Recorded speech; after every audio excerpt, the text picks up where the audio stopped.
and welcome to episode 9 of Tomorrow's World Audit Time. Good evening, Mark. Hello, Russell. How are you? Oh, very good, Mark. In a great mood because of all these lovely new listeners we've got. I know. Oh, yeah. People who don't know us. Yes, yeah, people who don't know us. Yes, people who only know us because of this.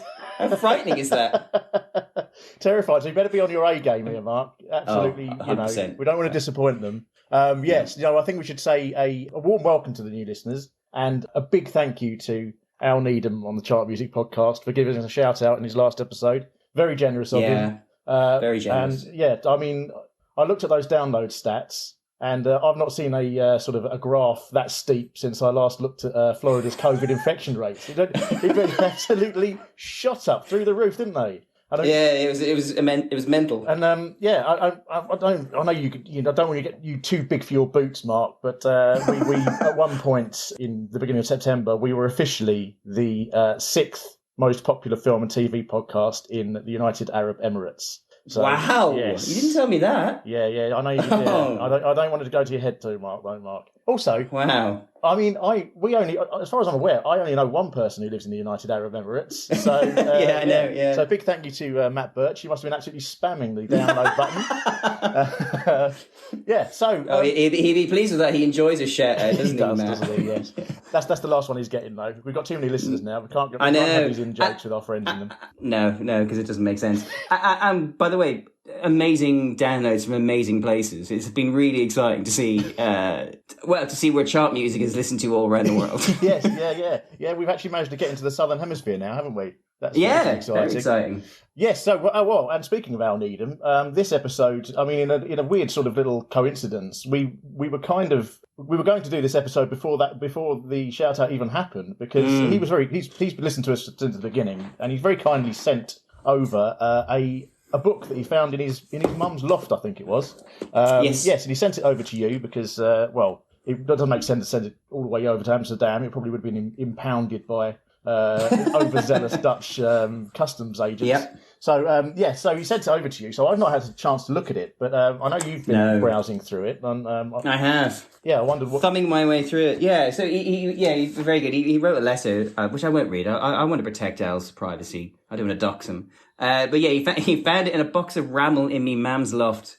And so it was checked out on the 22nd of October 1979, Russ. And checked out of a library? Yeah, absolutely. The Top Valley primary school library. Right. I assume by Mr. Al Needham himself, Nottingham's Mr. Sex, checked this book out and didn't return it, Russ. So this is why they would have impounded this if it made its way to Amsterdam. This is proceeds of crime. Absolutely, yeah. I'm surprised this hasn't been auctioned to get something back to the state. Though in the end of his letter, he did say, P.S. Top Valley School Library was pulled down ages ago, so I think I'm in the clear.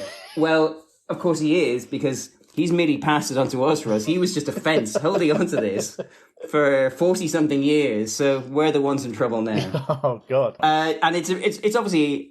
I'll describe it, because this is obviously a visual medium, but I will put up some photos on Instagram, Tomorrow's World Audit Time. So I think you and I were hoping it's going to be just chock full of just madness. Yeah. And I'll warn you right now, it's actually quite a sensible book. It's always quite interesting. At the times, it's quite boring because it's very dry, and it goes into horrendous level of detail. I mean, there was one point where it's talking about how the cylinder locks works. Right. This is in the context of kind of lock picking, and then it breaks down the process of how the cylinder lock works in entirely unnecessary detail, almost like it was padding. So let that be one. Imagine something padding things out with totally unnecessary detail. I know. So yeah, no, it's really wonderful. I have gone through, Russ. I have picked out some tasty morsels. I have all these little plastic labels highlighting like it's a legal tome. You're and I got really excited. Mark, so organised. Oh well, I am a bureaucrat. So I opened it. First page that opened, and I remember thinking like, oh my God, this is absolutely amazing. Not least because the different chapters of the book are made up of these wonderful illustrations. Oh, that's a lovely cartoon Absolutely. of Willy Woolley I see there. Yeah, and it's not the best one, actually. I will show you a picture of Willy Woolley who has had the crap beaten out of him. And he is there celebrating the value and the quality of aspirin. Blimey. I Yeah. can imagine Willy Wooly's probably quite tasty in a fight. So, yeah. I would have thought so. Well, to be fair, we haven't seen the other guy. No, that's true. Now, I do say, to be fair, I do say he was in a fight, but actually, strictly speaking, within the narrative of the pictures, he was falling down the stairs. So, in a very, very impressive way, he seems to have slipped on what I assume is Michael Rod's skate. Speaking of Michael Rod, I've got a picture of him as well, Russ. Oh, there we go. This is the good. This is the strong stuff. As a dastardly thief. Where he is, for the listeners at home, he is coming out of a sewer in the iconic black and white striped jumper and the iconic eye hole face mask thing. But it is, to my eyes, it is clearly Michael Rod. He would not get away with that kind of nonsense. And here he is playing with his toy soldiers, dressed as a member of the Horse Guards Parade, in front of one of those Honeywell computers from the $1 billion brain. I don't know why. From here, from this angle, it looks like he's got a big beehive hairdo rather than. I assume that's a. It does, yeah. There is a line, I think. Yeah. So I mean, this is all brilliant. So I remember it opened on this page and it said home and leisure. Yeah. Other sections are like electronics and recycling and transport. Home and leisure. Nearly half of most people's lives are spent at home. The housewife spends over 70% of her life there. And I remember thinking, this is going to be interesting. Yeah. And we will come back to this section because this section is by far and away, this is where all the good stuff is. And there will be some sections that I think are applicable to some of the segments we're going to be doing later on. One of which I think they rather undermine some of what we're going to see later on. Oh, really? But the rest of it is, it's actually quite decent stuff. Yeah. I'm not quite sure who the audience is. I don't think it's for children per se, despite the illustrations, because it really expects you to have a good knowledge of specifically the sciences. Where it falls down is just it's of its time. So there are things that have moved on that even I as a lay person am aware of. But you can't criticize it for that. It was written in 1974. It was written the year this episode came out. So yeah, nothing wrong with that. So but there will be bits I talk about later. But this section on home and leisure is absolutely amazing because one of our observations over the months of really our in-depth scientific audit of old episodes of Tomorrow's World has been perhaps the prevalence of a casual sexism that even some of the female presenters buy into, such as supposed the power of the patriarchy, Russ. Yeah. The greatest ages are often those who it abuses most. So this whole home and leisure thing is basically about the ergonomics of the kitchen, right? And specifically, it talks about how the average housewife spends a quarter of her waking time in the kitchen. That is about 3 hours, 35 minutes per day. Of that time, 73 minutes are spent at the sink or draining board, just over half an hour at the kitchen worktop, and 27 minutes slaving over the hot cooker. About the same time again is taken moving in and out of the kitchen throughout the day. So these are important statistics that we must need to know. And then this goes on to talk about, in really, really outrageously impressive detail, an experiment, Russell, to find out what the optimal height of a sink should be. Right. There's only one rather slim body of scientific work to suggest how best to fit kitchen equipment to the widely varying size of housewives. Too often, the national average size of housewife of 5'4" is taken as the only design criterion. So, I didn't know that. And then it goes on to talk about a study run by Loughborough University, so those jokers at Loughborough University. No wonder they moved on. Luga Baruga, no wonder they moved on to science. And women were first categorised simply by height. 95% of British women are between 4'11" and 5'8.5" tall. The sinks were then constructed so that their height above the floor could be adjusted continuously between 30 and 39 inches. This is only halfway through the experiment here. 3 scientific tests were used to assess the performance of each height of sink for the smallest, average, and tallest ladies. Wow. So there you go. So who knew that if you were 4'11", you probably would benefit from having a lower sink than a lady who is 5'8.5".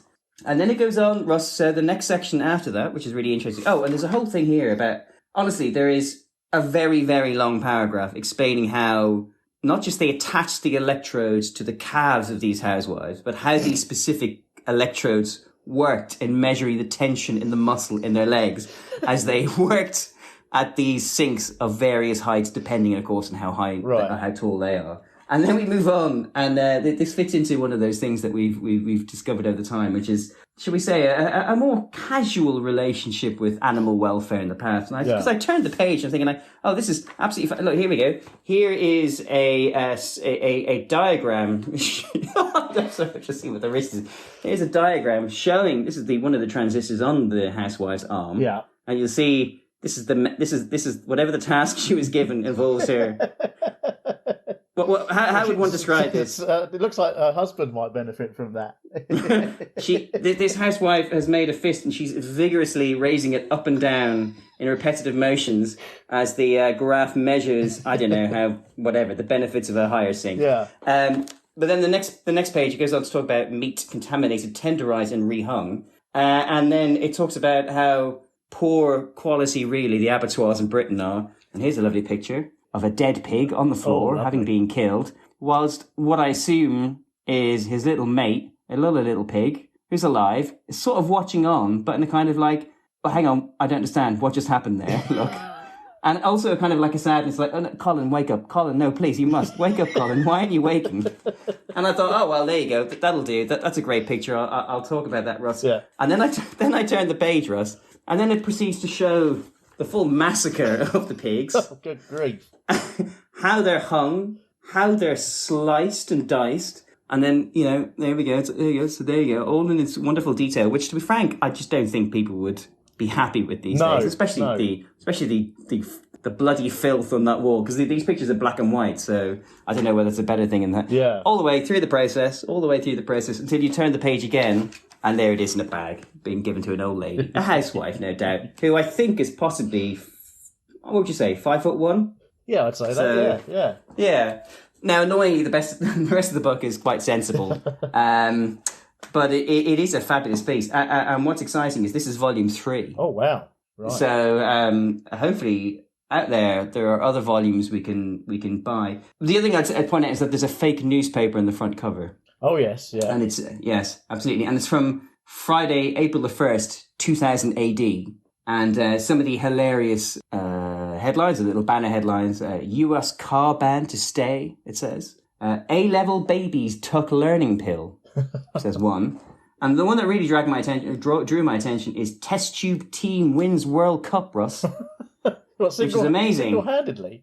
I don't know. Sadly, another copy of the paper hides the story. The only problem with this, Russ, is that in the year 2000, there was no World Cup. Oh. It was a European Championship. Yeah. So I'm not happy with that. That's lazy. You did just say that it's April the 1st, didn't you? So I did, Friday the April 1st. Yeah. Oh, wow. Yeah, no, brilliant. So great work there, everyone. Yeah. So it was an absolute joy to receive, I have to say. And I'm looking forward to... What I envisage, I think, is... I mean, certainly there's a couple of things I want to draw to our attention later on in the show. And I can imagine coming back to this in the future, because I think it'll rather undermine some of what we learn as we go along. It's interesting that you brought up pig slaughter, because I've got some excellent pig slaughtering facts to tell you later. But I don't want to get into spoilers quite. When we started this podcast, I don't think we ever realised how much pig slaughtering facts there were out in the world. Thank God we're here to bring it to the people. Exactly. Yeah, totally. You as you just mentioned there, the episode that we're covering is from the same year that this book was published. So it's the episode we've got is the 6th of June, 1974. It's one of the few episodes from 1974 I could track down. But it's I would say it's a real sort of meat and potatoes episode, isn't it, Mark? It's a real sort of stodge. It's a really good description. Yeah, absolutely. There's I thought that was a really good way of describing it. It hadn't occurred to me, but it is a kind of I don't know. Once I saw your note saying meat and potatoes, I couldn't think of another way of describing this episode, because there was something in the back of my head. I think it's. I mean, we'll talk about it at the end as well, but it's really, to my mind, it's bizarrely structured, bizarrely edited in the kind of the overall television sense, not like individual, because it kind of starts off in an exciting way, kind of entertaining, captivating TV, and then at the end it just becomes so, I don't know, so kind of tragically domestic, and just sort of like halfway through the program, it just feels like it loses the will. Yeah. So maybe so I suppose in my head I was thinking the top half is the meat. That's the exciting bit. That's the bit, you go to the butcher's, you buy something special, a little bit of money put down. And then the second half is your potatoes, like, well, your veg, that's the bit you have to suffer too. You can't just have meat, you got to have the veg as well. Yeah. You got to have at least a pretend semblance of some kind of rounded meal. And so they bombard us with, by the way, do hang around and listen. Yeah, but it's old school dinner type veg that's been boiled. Yeah. Boiled for 6 hours before school dinner style. Yeah, absolutely. Yeah. The other thing I'd say is this episode is in the positive column. It's so colourful, incredibly colourful. I was genuinely flabbergasted at how it almost looks like it's animated. It's that kind of really vibrant, rich colours. As I said to you, it's like I'm so used to kind of 70s programs having that kind of browny, orangey, yellowy patina. And even kind of people's their own photos from home. It just looks like everyone's wearing browns and oranges and yellows, and maybe people older than us can tell us like, no, that's literally all we're wearing. But this program shows that to be a lie, because it pops. It just visually pops, and I don't think I've really experienced that before. Certainly not Tomorrow's World, but like, because even the episode in 1975 from Vancouver had that kind of earthy patina to it. But this really is, it's like technical. Yeah. It's almost like it's been like filmed on different film stock or something, or treated in some way, how bright it is. Why it never persists, I don't know. No. The other thing I should say about the book is that obviously this is still very much Raymond Baxter's show. Yes. He's going to top it. Well, he doesn't tail it, but he tops this. He's very much the host. He's very much, you almost feel it's kind of titled Raymond Baxter's Tomorrow's World. That's too many apostrophe S's. Interestingly, I just showed you some hilarious pictures of Willy Woolley and Michael Rodd, dressed up in kind of comedy ways. Not a single picture of Raymond Baxter in this at all, where he's which I only realised today when I was flicking through. It was like, oh, hang on, where's Raymond Baxter? Because when I picked it up, it was almost like, this is William Woollard and Michael Rodd with the lead presenters. Like, no, it's still Raymond Baxter at this point. Yeah. And too much respect for him, I assume, or he wanted nothing to do with it. Yeah, maybe he just went, decided that he didn't want to be represented in illustrated form. Maybe he's got some sort of... do you think it's a religious thing? Yeah, maybe, yeah. So what his soul's stolen or something. Yeah, only pen and ink illustrations capture a man's soul. Yeah, in a way that going on television every week doesn't. Right, anyway, so should we get into it? Should we roll? Yeah, let's do it. QVC.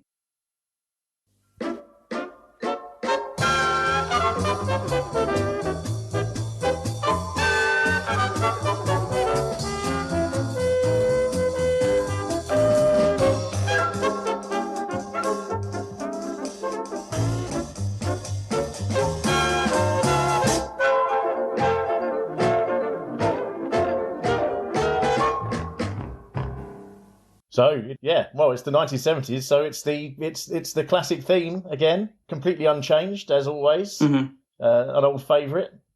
Should we start with your now traditional rundown of what happens in those opening credits, Mark? I was waiting for you to invite me to do so, Russ.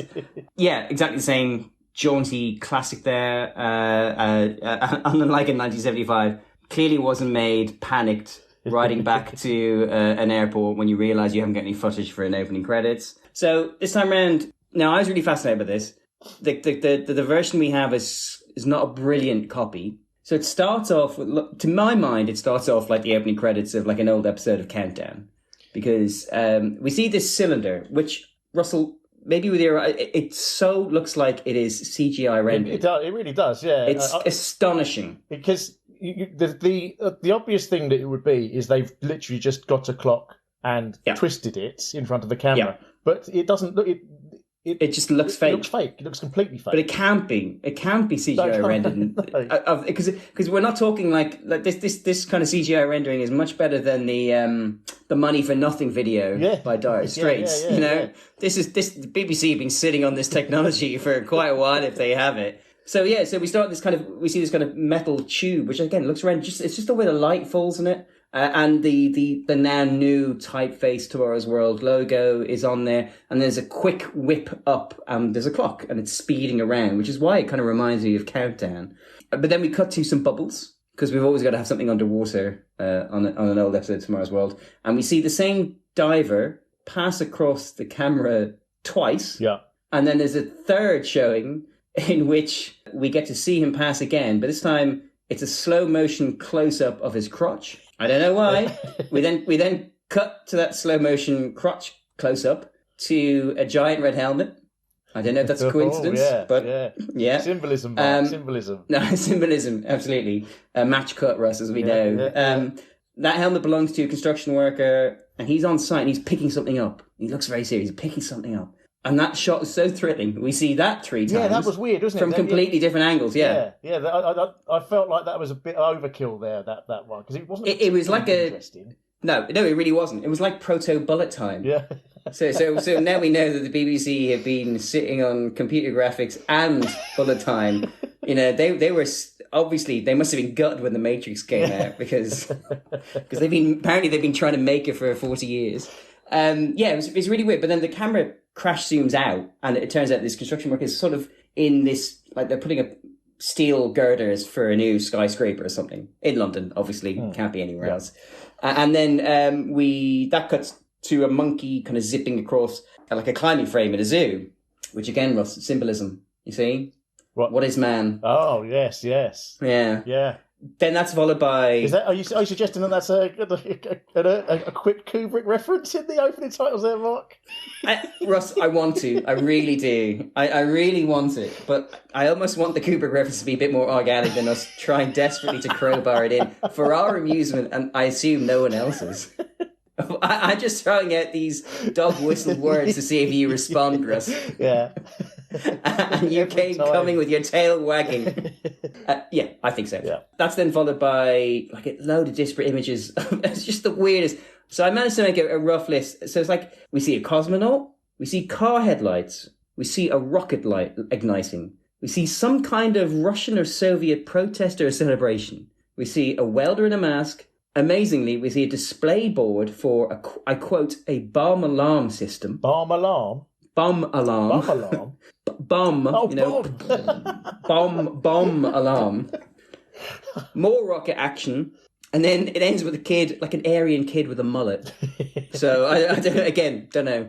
I'm not going to read too much into that. And then finally, after because we've enjoyed the construction work and picking something up 3 times, and because we've enjoyed that so much, they're going to pull the same trick again. We see a woman who has some kind of I described as a low rent British equivalent to Farrah Fawcett's hair. It's got that kind of flick wavy. She was kind of giving me 1970s Joanna Lumley vibes. Oh, that's a good one, like the New Avengers kind of thing. Yeah. So we see her in slow motion close up twice, I think, flipping a coin from 2 different angles, and eventually that coin will be a new shot, and we see it kind of rotating as it's landing. And it stops spinning, and it tells us we are watching Tomorrow's World. Yes. There we go. That's my list for today. And then no hanging around. We're straight into the programme. Yeah. Well, yeah. And what the remarkable thing is, Raymond doesn't even say good evening. No. I mean, I thought all the best presenters say good evening when they start a programme, but no, not Raymond. He's straight into the segment. With no greeting whatsoever. It's quite interesting. It was quite a contrast with his 1960s episode we watched, where he gave us a little poem and everything, which was lovely. Yeah. So maybe he realised this episode was absolutely stuffed, and he had no time for fanning about. Yes. No, absolutely. And what I was going to say, when it cuts to Raymond, he's sitting in quite an interestingly decorated studio as well, isn't he? Well, to me, it looks like someone's either sawn in half a big number 2. Or and by that I mean the actual number 2, not a number 2, and or possibly the Question of Sport logo has been sawn in half. It's like these sort of Imagine a number 2 like from BBC 2 specifically cut horizontally halfway up so that you're left with the kind of the loop.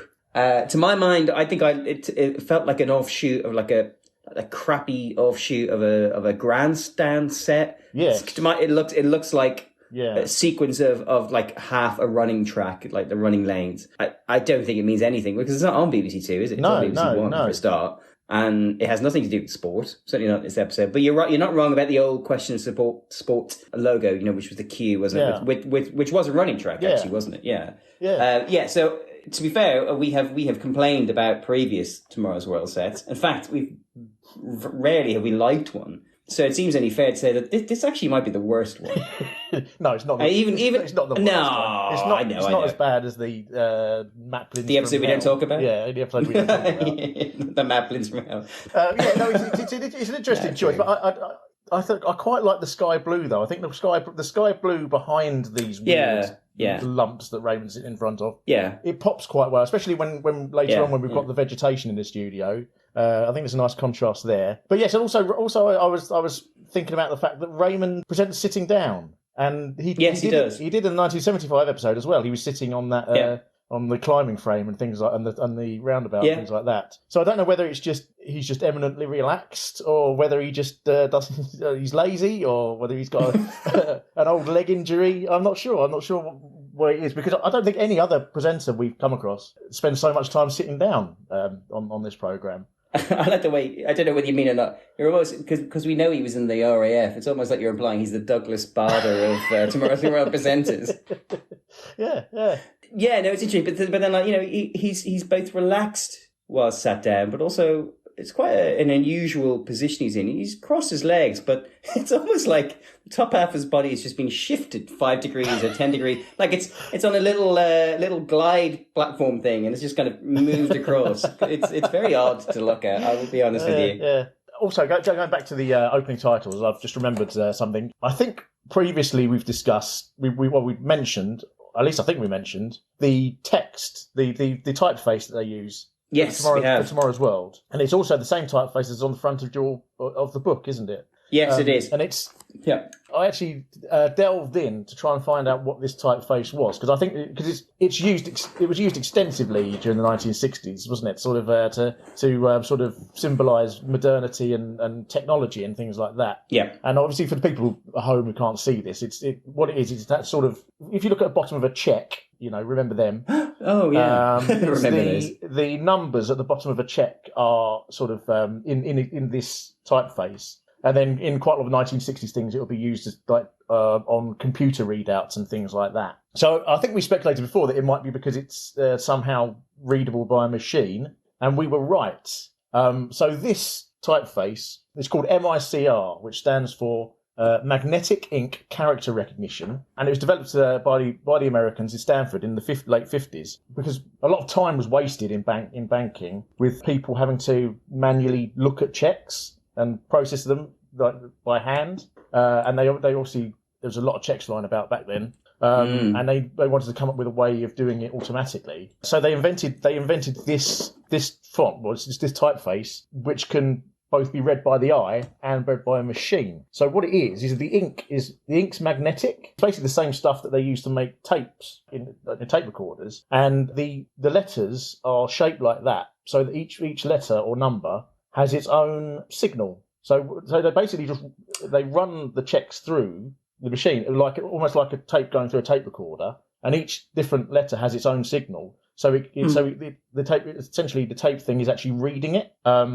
So obviously then what happened was that people started to notice this thing on checks and associate it with computers and things like that. So then some bloke came along and decided to turn it into an actual typeface, which he called it Westminster. So this is what this is called, Westminster. And the reason it's called that is because it was funded by Westminster Bank, which obviously then became National Westminster. Yeah. But weirdly, that font that he created from this isn't readable by a machine. It's not magnetic, so it's just a stylistic choice. But I thought that was interesting, and the version that we use, it was adopted all over the world pretty much, and it's called it's the E13B standard. But then the French, of course, they developed their own version, But their version's rubbish. I don't know. It looks terrible. It looks nowhere near as good as our one. So that explains why this because it's quite an odd looking typeface really when you look at it, isn't it? It's little lumps and lines and things like that. But there is a reason behind it.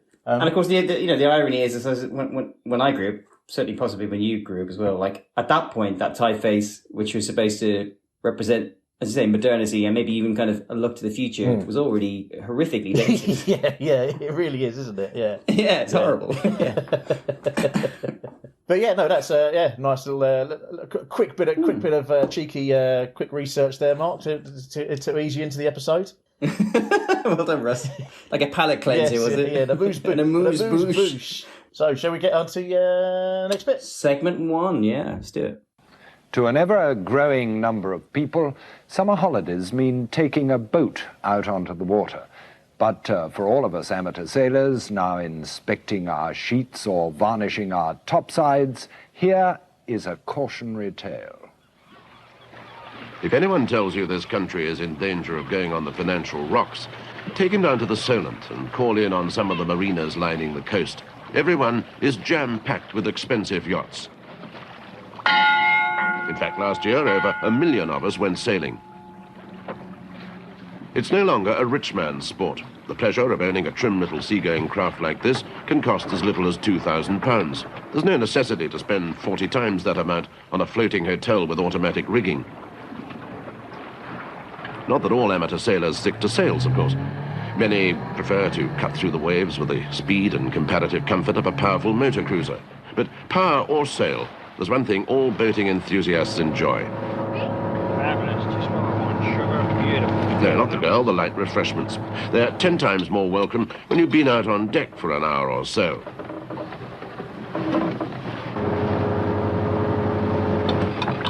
But look out.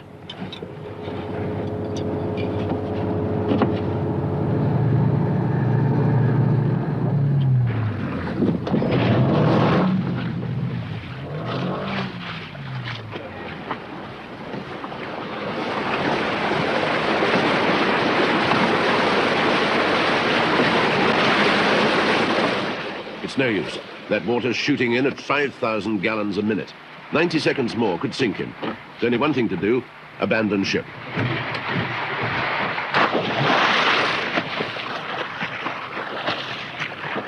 Tucked away in a government laboratory in Wiltshire, there's a strange assembly of specialized equipment, and it's been very useful to our unfortunate yachtsman. He's been able to modify the equipment to test a new device he's made.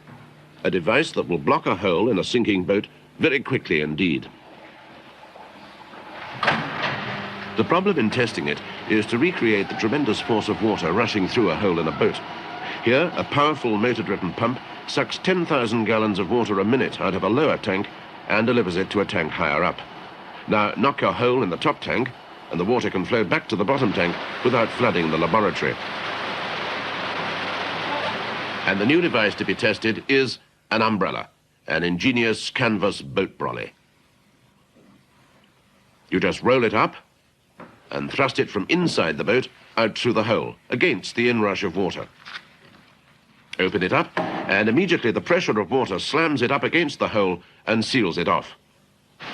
I think when I first watched this, I really had no idea where it was going. This entire segment is built on, I think, some pretty false assumptions about how many people have boats and go yachting. Yeah. And then all this labour, all this wonderful little film that I know we'll describe in a bit more detail, is all put into, well, the invention at the end is just, it's just rotten. Anyway, it's just ridiculous. Anyway, so we should start at the beginning. That's where we should start. Yes, yeah, so, yeah. It's a dramatic reconstruction of two boats colliding at sea, and they've certainly they don't rush, do they? No. They really set the scene. That tension needs to build, Russ. yeah. I mean, I don't know whether Steven Spielberg was taking notes to because he filmed Jaws the following year, didn't he? I don't know whether that's Do you think he was in Britain on pre-production and this came on TV? Yeah, and he just made a because it's about probably about half the length of the whole of Jaws, isn't it? Really? Yeah, it's pretty long, all right. Yeah, but again, like, this is where this is when I first realized just how colourful this episode was, because it is an explosion of colour. Well, yeah, that one sailor's resplendent in his bright orange overalls. Oh, what an orange! Yeah, and initially I thought it was all about that. I thought it was going to be about the fact that he's wearing this huge orange jumpsuit, and I assumed when he fell in the water it was going to explode and like turn into a boat, Transformers style. Or it's just about the fact that like orange is easy to see. I was thinking like, oh, okay, yeah, I know where this is going. I didn't know where this is going. I don't think anyone could have known where this is going. I just want to start by pointing out, first things first, this is so later in this show we'll see more VTs, more segments, film segments, and some in-studio segments that are presented, by a couple of people that we recognise, or Raymond himself, very clear character presenting something. This is the one bit of the show that is still a holdover from the original 1960s. This is, and because it's the same guy, so this is a faceless voiceover artist talking over broadly silent images. And I'm still not been able to find his name either. So yeah, no, he doesn't turn up at the credits in the end of this, and he didn't in the previous one. Hopefully, I know we've used this analogy before. He's now our white whale, Ross. We will find out who he is, unless he's been U-treed and the BBC just completely removed him from all the internets. Yeah, so. Holdover. This is it's the one holdover from the 90s, because even when people speak on it, they're not talking about what they're doing. The lines are just added in to add a kind of like an element of theatre. Yes, yeah. So I think because it's probably quite a long clip that you put in. Let's describe what happens. It starts off with our orangey chum on a little sailing boat, and this is where I just that opening paragraph of script to me was amazing. I like to write out the little quotes that kind of prick my ear, and I almost just basically typed it out verbatim. If anyone tells you this country is in danger of going to the financial rocks, take him out in the Solent and call in on some of the marinas lining the coast. They're littered with the trinkets of how, because the whole country's rich now, Russ. Yeah. Because apparently everyone is out boating. Raymond said this, if you think of holidays now, you're thinking about that little tiny yacht you own, which only costs $2,000. I mean, we've all got one. Yeah. I punched in $2,000 into the inflation calculator. Yeah. And in today's money, that's £22,500. Which I think is a lot. Yeah, I think it's quite a lot of money, Ross. It is, isn't it? And I don't even know that'll buy you a boat these days. Yeah. But there's a lot of money. I think there's a lot of wild assumptions. I don't know. Well, I mean, I don't know. My assumption is that these Tomorrow's World people travel in different circles. And well, for a start, we know they only leave London to go on their yacht now. Yes, that's the new thing we know. Yeah. They don't leave London at all, except to go to the south coast. I also like the line, "It's no longer a rich man's sport. The pleasure of owning a trim little sea-growing craft like this." He's getting turned on, Russ. It's he seems to be reading the line like the boat's some kind of coquettish tease. Yeah. And again, which I just fascinating way of starting, because it's not a joke. They're not being ironic or sarcastic, I suppose, in this case. They really seem to be believing the idea that we're all out there yachting. A million people were yachting in 1976. I mean, what was the population of Britain then? 50 million? So that's still quite a small proportion of the population. I've got one phrase for you, Mark. Elite London media bubble. That's what it is. That's what it is. They assume just because they're zooming around in motorboats every weekend, the whole country is. Speaking of which, so our orange friend is on his little sailboat, and he's out there. It's very peaceful, very calm, very relaxing, very nice holiday. And then we cut to somebody who I think is being possibly deliberately dressed to look a little bit more working class. He's on his little motorboat, and he's got this fabulous kind of beige. I know there I was saying earlier that this program is not beige, brown, and orange. He's in a fabulous beige, brown, and orange.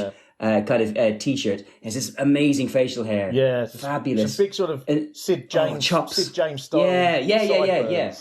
And that kind of weird, again, that kind of Sid James kind of comb over thing. Where like you know there's a lot of head in that hair. It's just not where he wants it to be. And he's there. He's motoring away. He's powering away in his little motorboat. And then we get a lovely little bit of casual sexism. Yeah. When up from the kitchen, where of course she spends roughly 30% of her time, is, I don't know, how tall do you reckon she is, Russ? 5'6"? A 5'6" boat wife? Is that what we call them now? I don't know. Yeah, boat wife, so, definitely, yeah. She's on a little busman's holiday, you know, because she's in the kitchen but is on a boat. So, you know, that's how she's going to relax. It's a galley on a boat, Mark. It's a galley. Oh, true. True. Sorry. You know, I'm not part of this liberal yachting bubble that all these people, who live around here in Hackney are part of, Russ. Up she pops with a cup of tea, and that's where we get our little comedy line about how, there's some things that can distract a man while he's powering his motorboat, but it's not the woman, it's the cup of tea, yes. Which, interestingly, it's like they've never met, because she hasn't put any sugar in his tea and he wants sugar in his tea, so he has to do it himself. It's like, my wife knows how to make me tea, I know how to make her tea. It's not that complex. It's not a trick. I'm not tricking her all the time, so she can get it wrong. It's probably, it could be like a first date though, couldn't it? I mean, he'd probably impressed her at the marina with his motorboat, and he's taken her out for a spin. But obviously, being in the 1970s, she's still got to make his tea. And she looks very glamorous as well, by the way. She's really dressed up for this date, this hot date. Yeah. On this boat, and she's just imagining all the fun she could have in that galley going forward for 2 weeks out of every 50. What a break she's going to take. Oh, she can't wait to ring her friends and gossip like all housewives do. Yeah.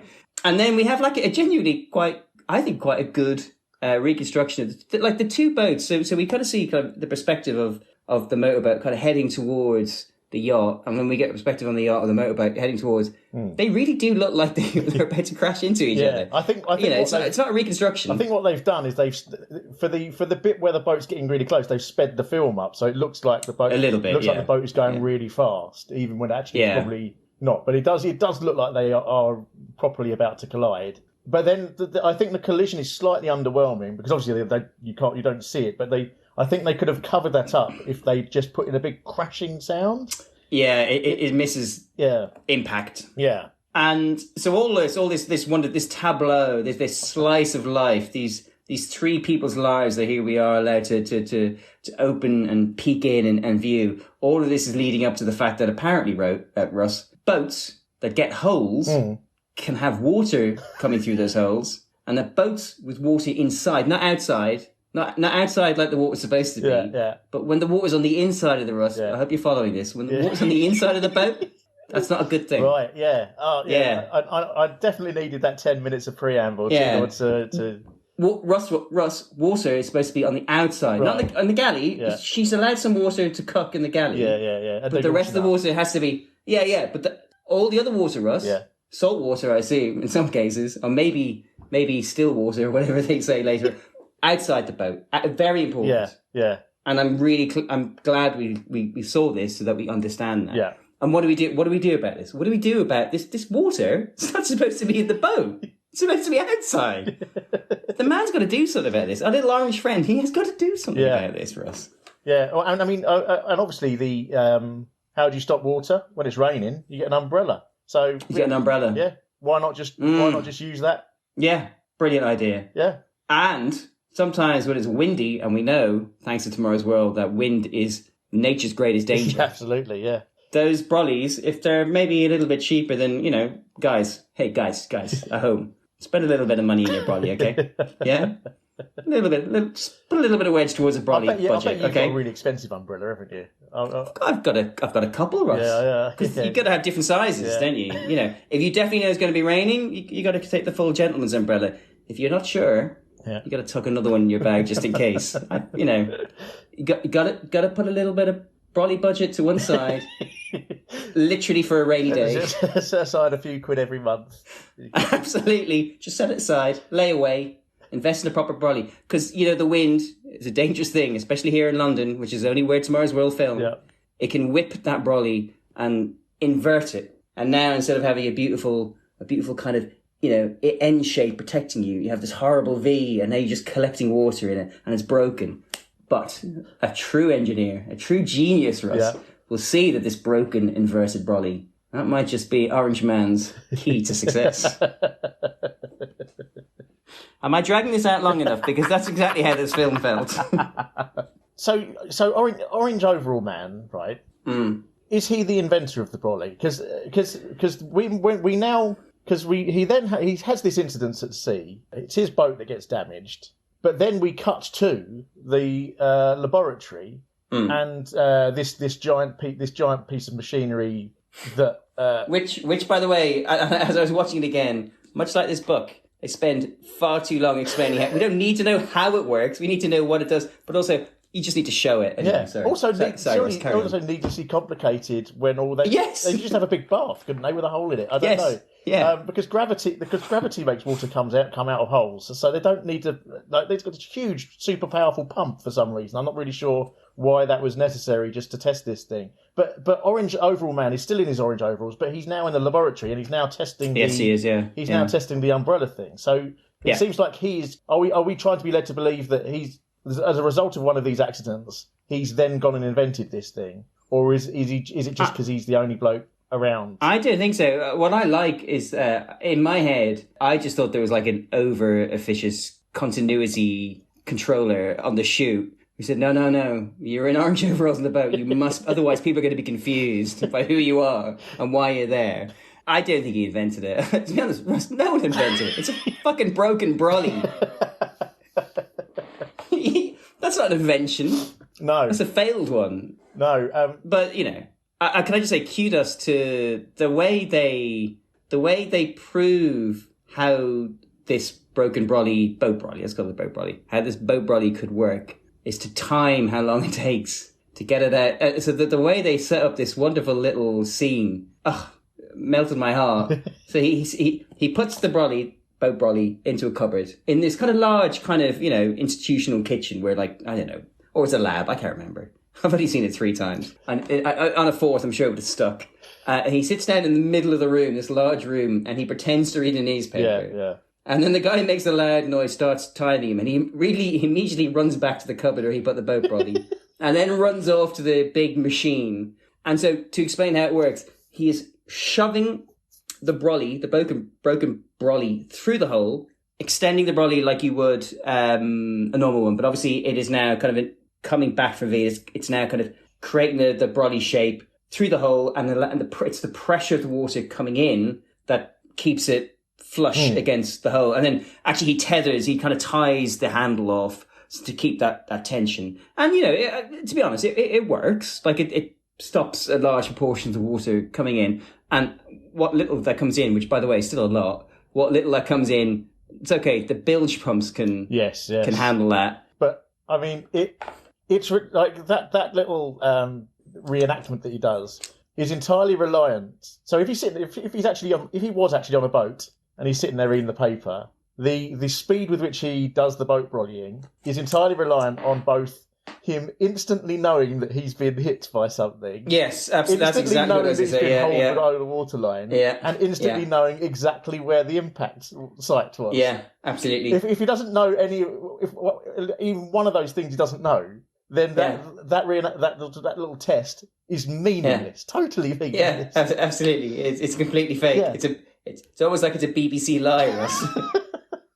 But I don't want to suggest that. That would be awful. No, it's complete nonsense. Oh, the other thing is, like, he's a solo yachtsman. Why is he sitting reading the newspaper? Why isn't he up?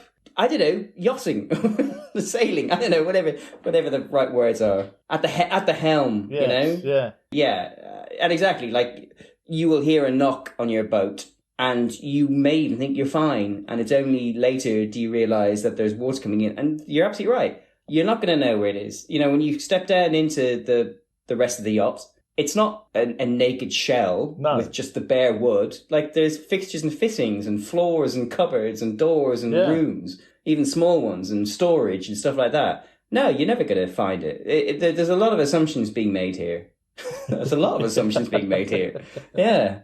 That is kind of the story of this product. They did start selling it. It was called the Subrella, which my brain wants to keep changing to Sunbrella or Sunbrella, but it's Sub. It's not bad, but it needs workshopping. Subrella. And I found an article in the September 2011 edition of Yachting Monthly, And they actually had a YouTube. They had a YouTube video as well, where what they did is they got a boat and deliberately smashed a hole in it, and then tested different ways of dealing with that hole. And this was one of the things they tested. But what's quite funny in the video is that the hole that they made in their boat is fairly small. It's only like a couple of inches across, because that's largely what the sort of hole that you tend to get. And this umbrella is far too big. So the bloke ends up grabbing an oar and smashing the umbrella through the hole, making the hole considerably larger in his boat, like damaging it more, just so he could get the thing through. But yeah, it does work. I mean, once he's done it, he goes, well, yeah, that is working. But it wasn't very popular with yachting people. The company, I think was it DCG Banbury of Oxfordshire? They're the ones that made it. The company's gone bust. They just it was too expensive. Bizarrely, has the company gone underwater, Russ? yeah, sunk without trace. I mean, it says production volumes were not high enough to bring down costs. I think. I mean, I don't know how many costs are involved in a broken umbrella. Broken umbrella. You buy an umbrella, break it, and then there you go, sell it. But yeah, no. So yeah, So I started reading a few different yachting forums, because there's a few people like mentioning, "Oh, is this any good?" and things like that. And what the interesting thing is that, a bit like last time I was talking about how pilots don't really give a monkeys about jet fuel. It seems like yachters, sailors, really are very blasé about the concept of getting a hole in their boat. They just, none of them they don't really. Like, they're all sort of, if you get a hole, just stuff some life jackets in it, or just stuff some old cushions in it, or maybe take a bit of plywood and nail it on. There's sort of like real sort of there's a real sort of sense of, well, this is never going to happen. I'm not going to prepare for it in any way. And there's other people saying, well, that product, I mean, that product is not very good because it only works in very specific set of circumstances, which is usually not the circumstances that would happen with a boat. Because we see it working, but part of the reason it works is because the amount of pressure that is pushing against the umbrella kind of keeps it not sealed against the. So my feeling was, well, what if it was kind of halfway at the waterline, so that like it's kind of sloshing in. It's like, actually it's going to be quite loose, even if you tie it off. It needs that kind of pressure being kind of below the waterline to do anything, So people were saying like, I mean, normally actually your boat it'll get a big crack in it rather than a round hole. A round hole, So it's completely useless to that. Or quite often, as we were just saying, the hole, you don't know where the hole is in your boat. Your boat just starts in the water and you can't find the hole because it's behind a cooker or something like that. So on the one hand, it works, but on the other hand, it's also completely useless. But I mean, they had a nice day. I mean, they had a nice day out on their boats. They look lovely. Don't get me wrong. Raymond seems quite enthusiastic about it. When we cut back to Raymond in the studio, he seems absolutely delighted with it, doesn't he? Like, he goes, "Oh, I like that very much indeed," or something like that. Oh, that I like. Yes, I think he says, he's very enthused. Yeah. It's almost like maybe the only reason he's in the show is because he believes everyone yachts. Because I believe he yachts. Yeah, Raymond's got an absolutely beautiful yacht. Definitely beautiful. Yeah. I'm sure he lusts over it in the way that voiceover artist lusted over this coquettish this set of sails that he saw. Well, when you're saying that, because I know Raymond introduces the segment by saying, inspecting our sheets and varnishing our topsides. Does he now? Yeah, absolute filth. Yeah. Anything else? Any more observations, Mark, or should we go into the next thing? Happy to go to the next thing, actually. Yeah. I tell a lie, Russ. There is something I want to say. What? I want to read from the book. So as I was flicking through it for a second time, something did pop up. I thought, that's very interesting. So is this in some way related to our boat escapades, or is it? Yes, it is, Russ. Right. This is the interesting thing. So it seems that some of the assumptions that kind of inform the decision to commission a film about, yachting and the safety of yachting and the price of yachts or boats bled into this book as well. But the information isn't quite the same, Russ, and the solution isn't necessarily the same. So let me get to the section I've tabbed here is boat. And here we go. Lovely picture of a little motorboat and stuff like that. And the title is Radars for the Small Boat. Right. Almost like maybe this would stop the problem of being distracted by sexy boat wives and the hot tea they're carrying around. I thought, well, this is interesting. I'm not suggesting I read the whole thing, but apparently even small boats have need of a radar. Now, it obviously goes into excruciating detail about this. But what I noticed was that it is now possible to buy for about £500, and that is not much if the buyer is in the market for a boat worth perhaps £10,000. A lightweight radar with an effective operating range of 16 nautical miles down to 25 yards. And then it goes into detail. I thought, oh, that's interesting. So I think this book recognises the fact that boats are a wee bit pricier than £2,000. And then actually, once you buy a boat, you're going to have to buy a lot of really expensive things to go along with it. But it also seems to be suggesting that, a proper boatsman, a boater, a yachtist, should be buying expensive radar equipment to ensure that they don't have the kind of incident we've just seen. And I thought that was very interesting. Yes. It's almost like this. The guy who wrote this book saw the same piece we did, Mr. David Patterson. Yeah. Mr. Patterson. Saw the same thing we did, and was equally as annoyed and said, "Well, I know how I'm going to undermine them. What I'm going to do is I'm going to write this book, and then I'm going to expect a young Nottingham schoolboy to check it out of a library, and he's going to keep it in that library. And his mum's going to squirrel it away. And then sometime in the future, when there's technology I can't imagine, that book is going to come back to life." So there you go. I thought that was interesting. It was only when I was flicking through today, because I remember reading that and thinking like, oh, there's nothing to this. This is just about, radars and boats. It was like, oh, hang on a minute. I always associate radar with aeroplanes, though. I would have thought a boat, you want sonar, wouldn't you? No? Sonar's underwater, though. Oh, right. Yeah, no, I guess radar is, because it is above the water, Yeah. Just not very high above the water. Certainly not if it's got a hole in it. No, very true, yeah. Outside, the water has to be outside the boat, Russ. Right, okay. I'm going to write that down. I might forget again. Please do. Hyperlink it as well if you Google it. Right. Let's move on to nature's bilge pumps, the kidneys. When you go for a medical checkup in connection with life insurance, the condition of your kidneys is of great interest to the doctors. Scarcely surprising, because kidney disease is responsible for a high proportion of the deaths amongst young adults.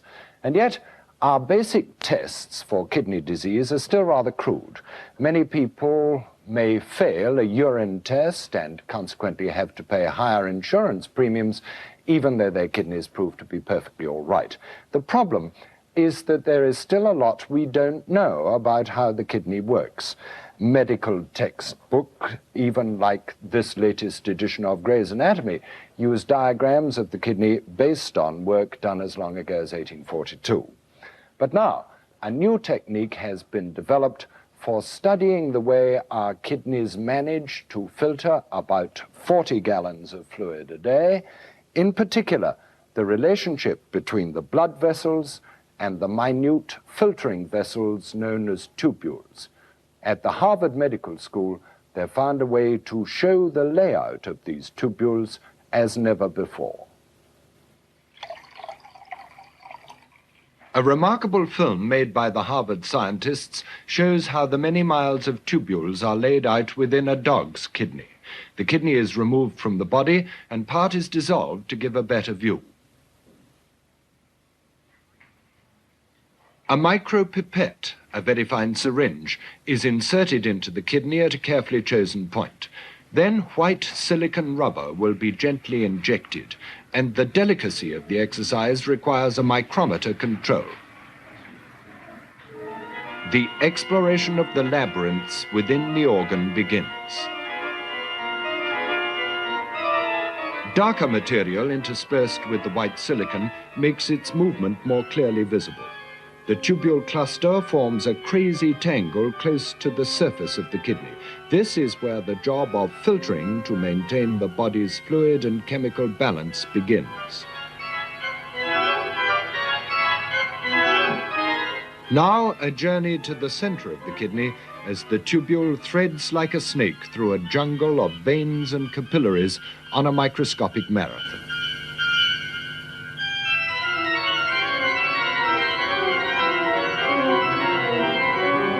I'm absolutely terrified, Mark. Absolutely horrific. I'm frightened. Yeah. I think I'm right in saying that is the only piece of music we hear in the entire episode, isn't it? I can't think of a single one other than that. Yeah. So that I think I don't want to preempt the audit, but that's going to win automatically best use of music. But it is utterly horrific.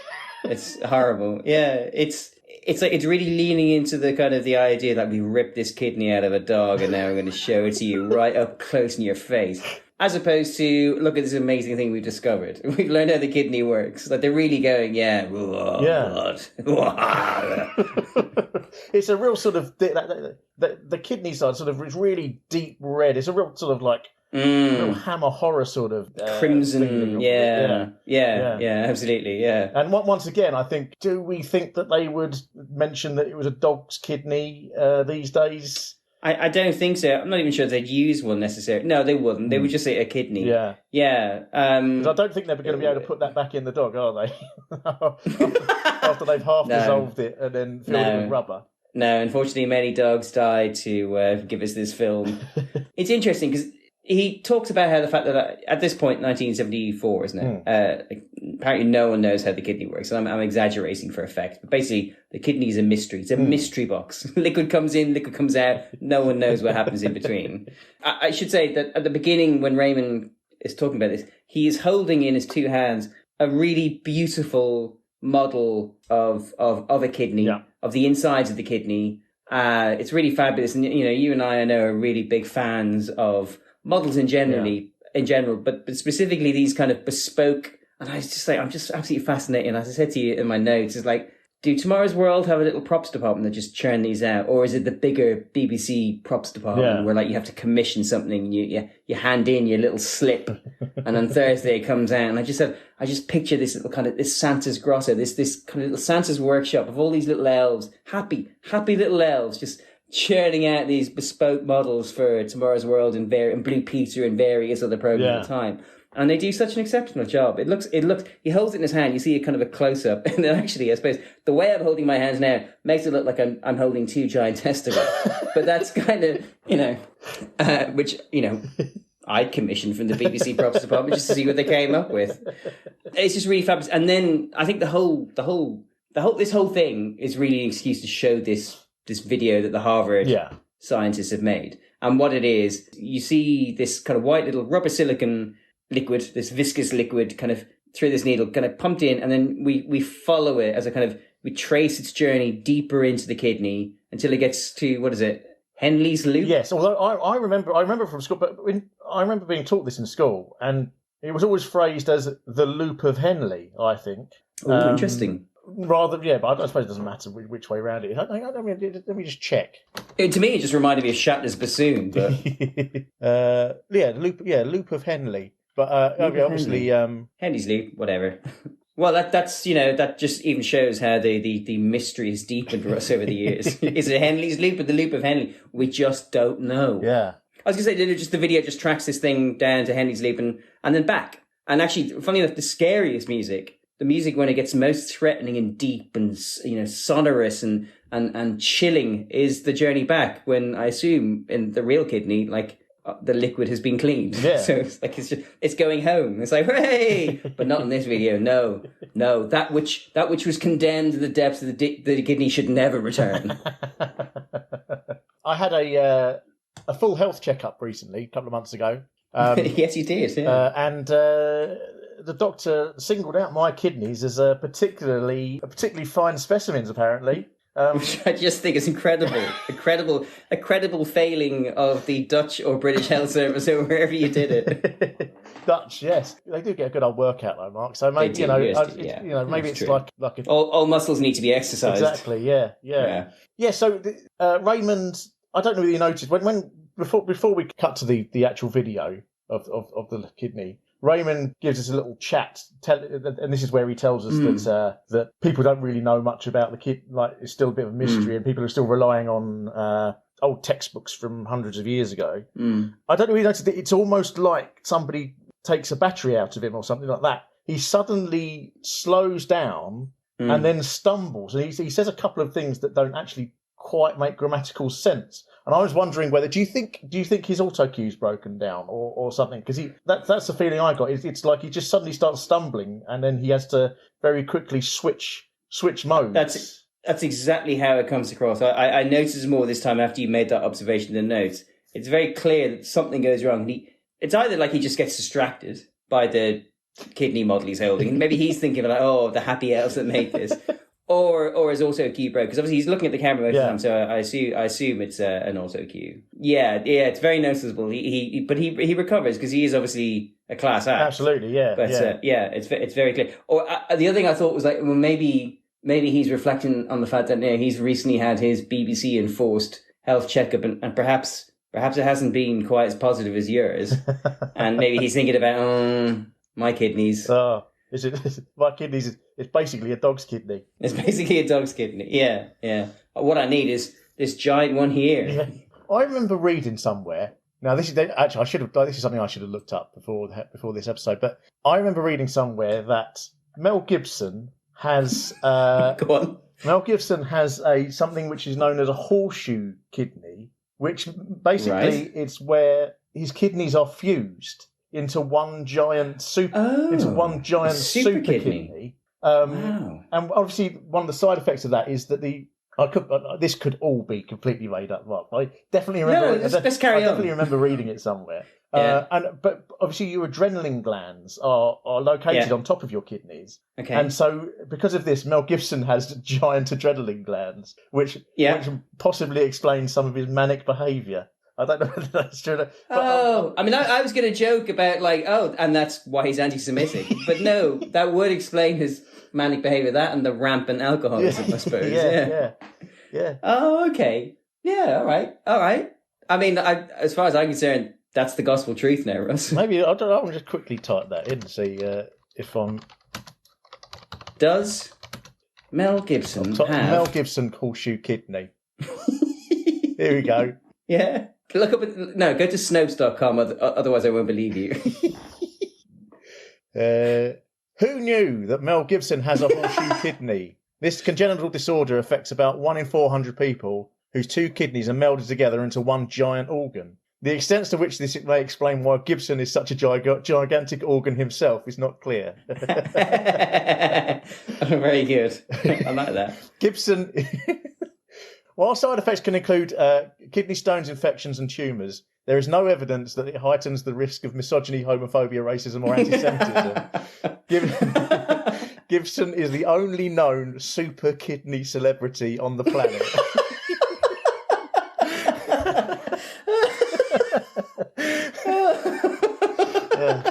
I'm glad I remembered that correctly. Well done. Super kidney celebrity. Yeah, brilliant.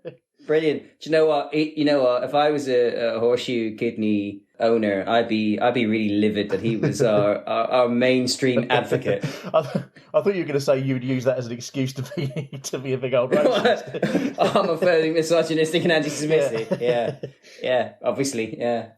Yes. Oh, brilliant. Yeah. So kidneys. I mean, obviously, this is there isn't much really for me to research here. I did check out Raymond's claim about them not knowing much about kidneys, and I was surprised to discover that actually he is right. Like the study of kidneys is an incredibly sort of recent development in medicine. Like the study of kidneys is called nephrology. Mm-hmm. Which kind of reminds me of whenever I see the word, it reminds me of that Hollywood screenwriter Nora Ephron. But no longer with us.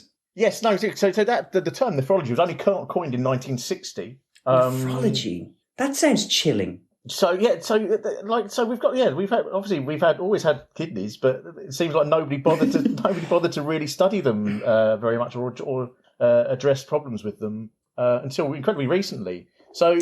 There really was only a handful of nephrologists, like sort of experts in the field, only until sort of like the mid-70s, like around this time, was when suddenly there was like an explosion of interest. And obviously now, you can't move for nephrologists. But no, God no. But yeah, it really was a very new science. So I imagine maybe possibly this sort of ability to actually see how the kidney works was sort of a bit of sort of gave it a bit of impetus. They finally worked out how everything worked, and that's what helped them along. The thing this reminded me of mostly though was that that German fella with the hat. Was it Gunther von Hagen? Was it? Yeah, Gunther von Hagen was what I thought. Yeah, he because his whole thing was he'd inject corpses with plastic, didn't he? And then yes, basically melt. I think it was called plasticization or something like that. Yeah. So that it's quite. I mean, obviously the rubber they're using here is liquid rather than solid, but it's a very similar sort of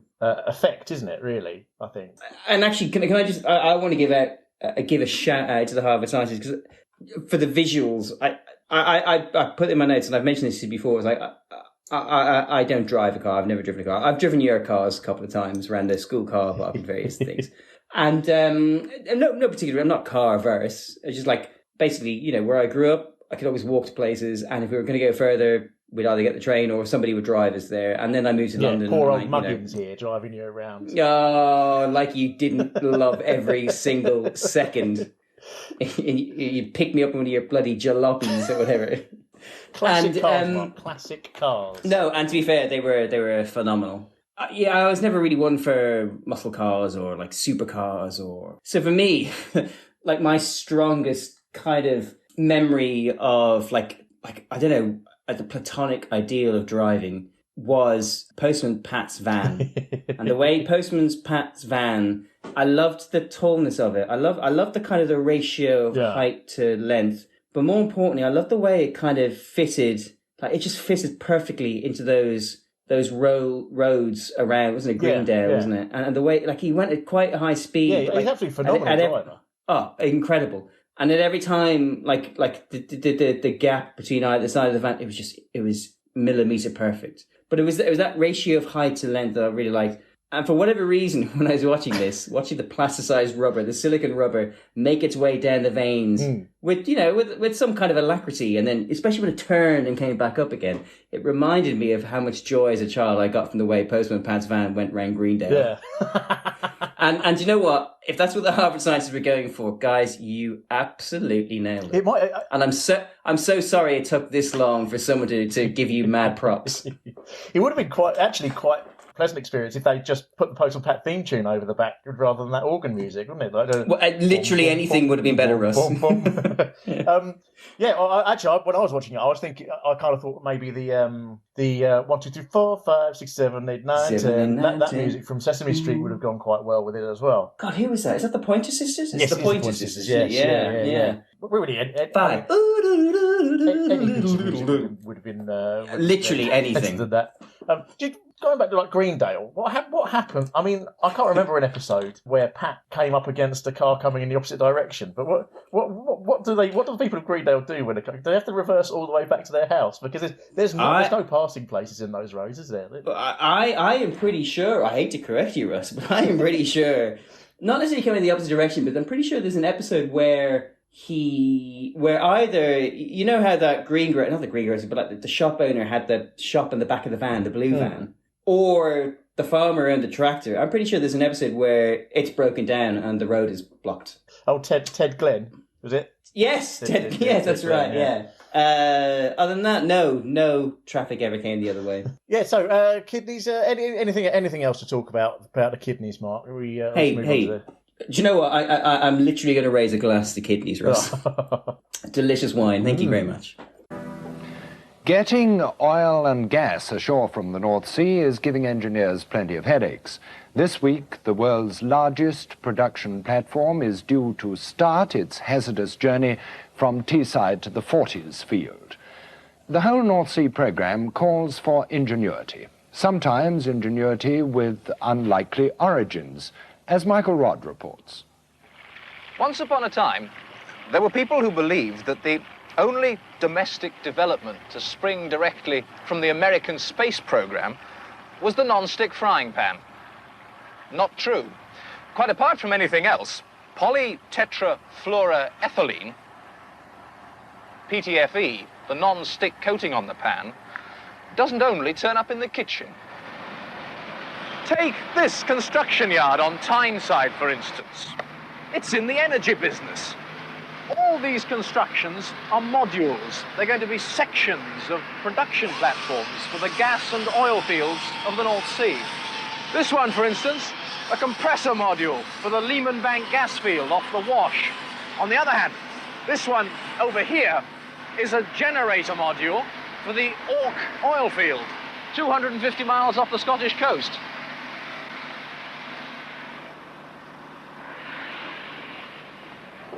The yard is a new one, built here to harness the shipbuilding skills of this part of the world to the important task of getting energy out of the North Sea, and to take advantage of the deep water available here on the Tyne for loading and unloading. This specially built pad, standing on piles driven deep into the riverbed, has services like electricity and compressed air available anywhere, carried in ducts underneath. Looking round here, there's not one crane big enough to lift any of these modules. The entire yard space is available for construction. When these modules move, they're not lifted, they're slid. Watch.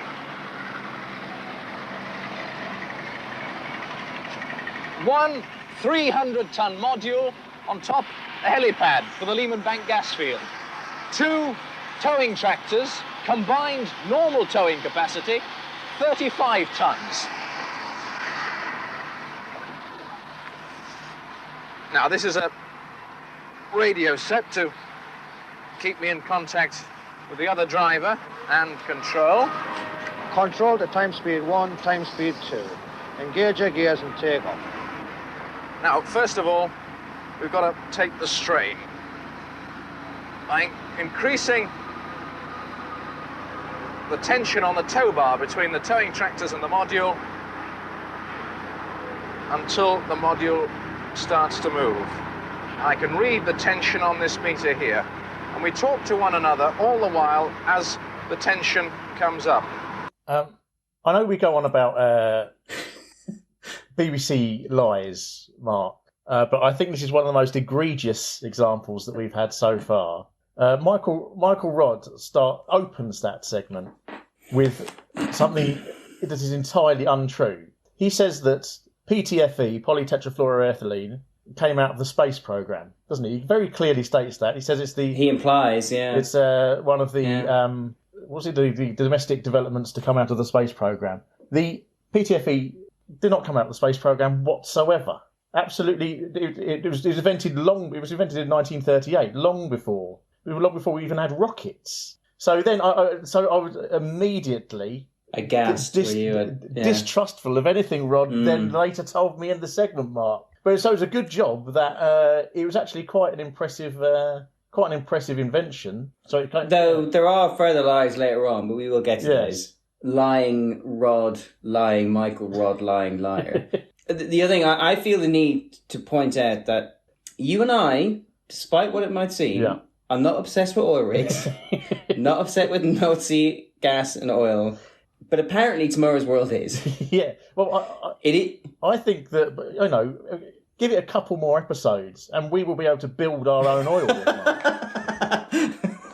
We're going to start coining it in, yeah?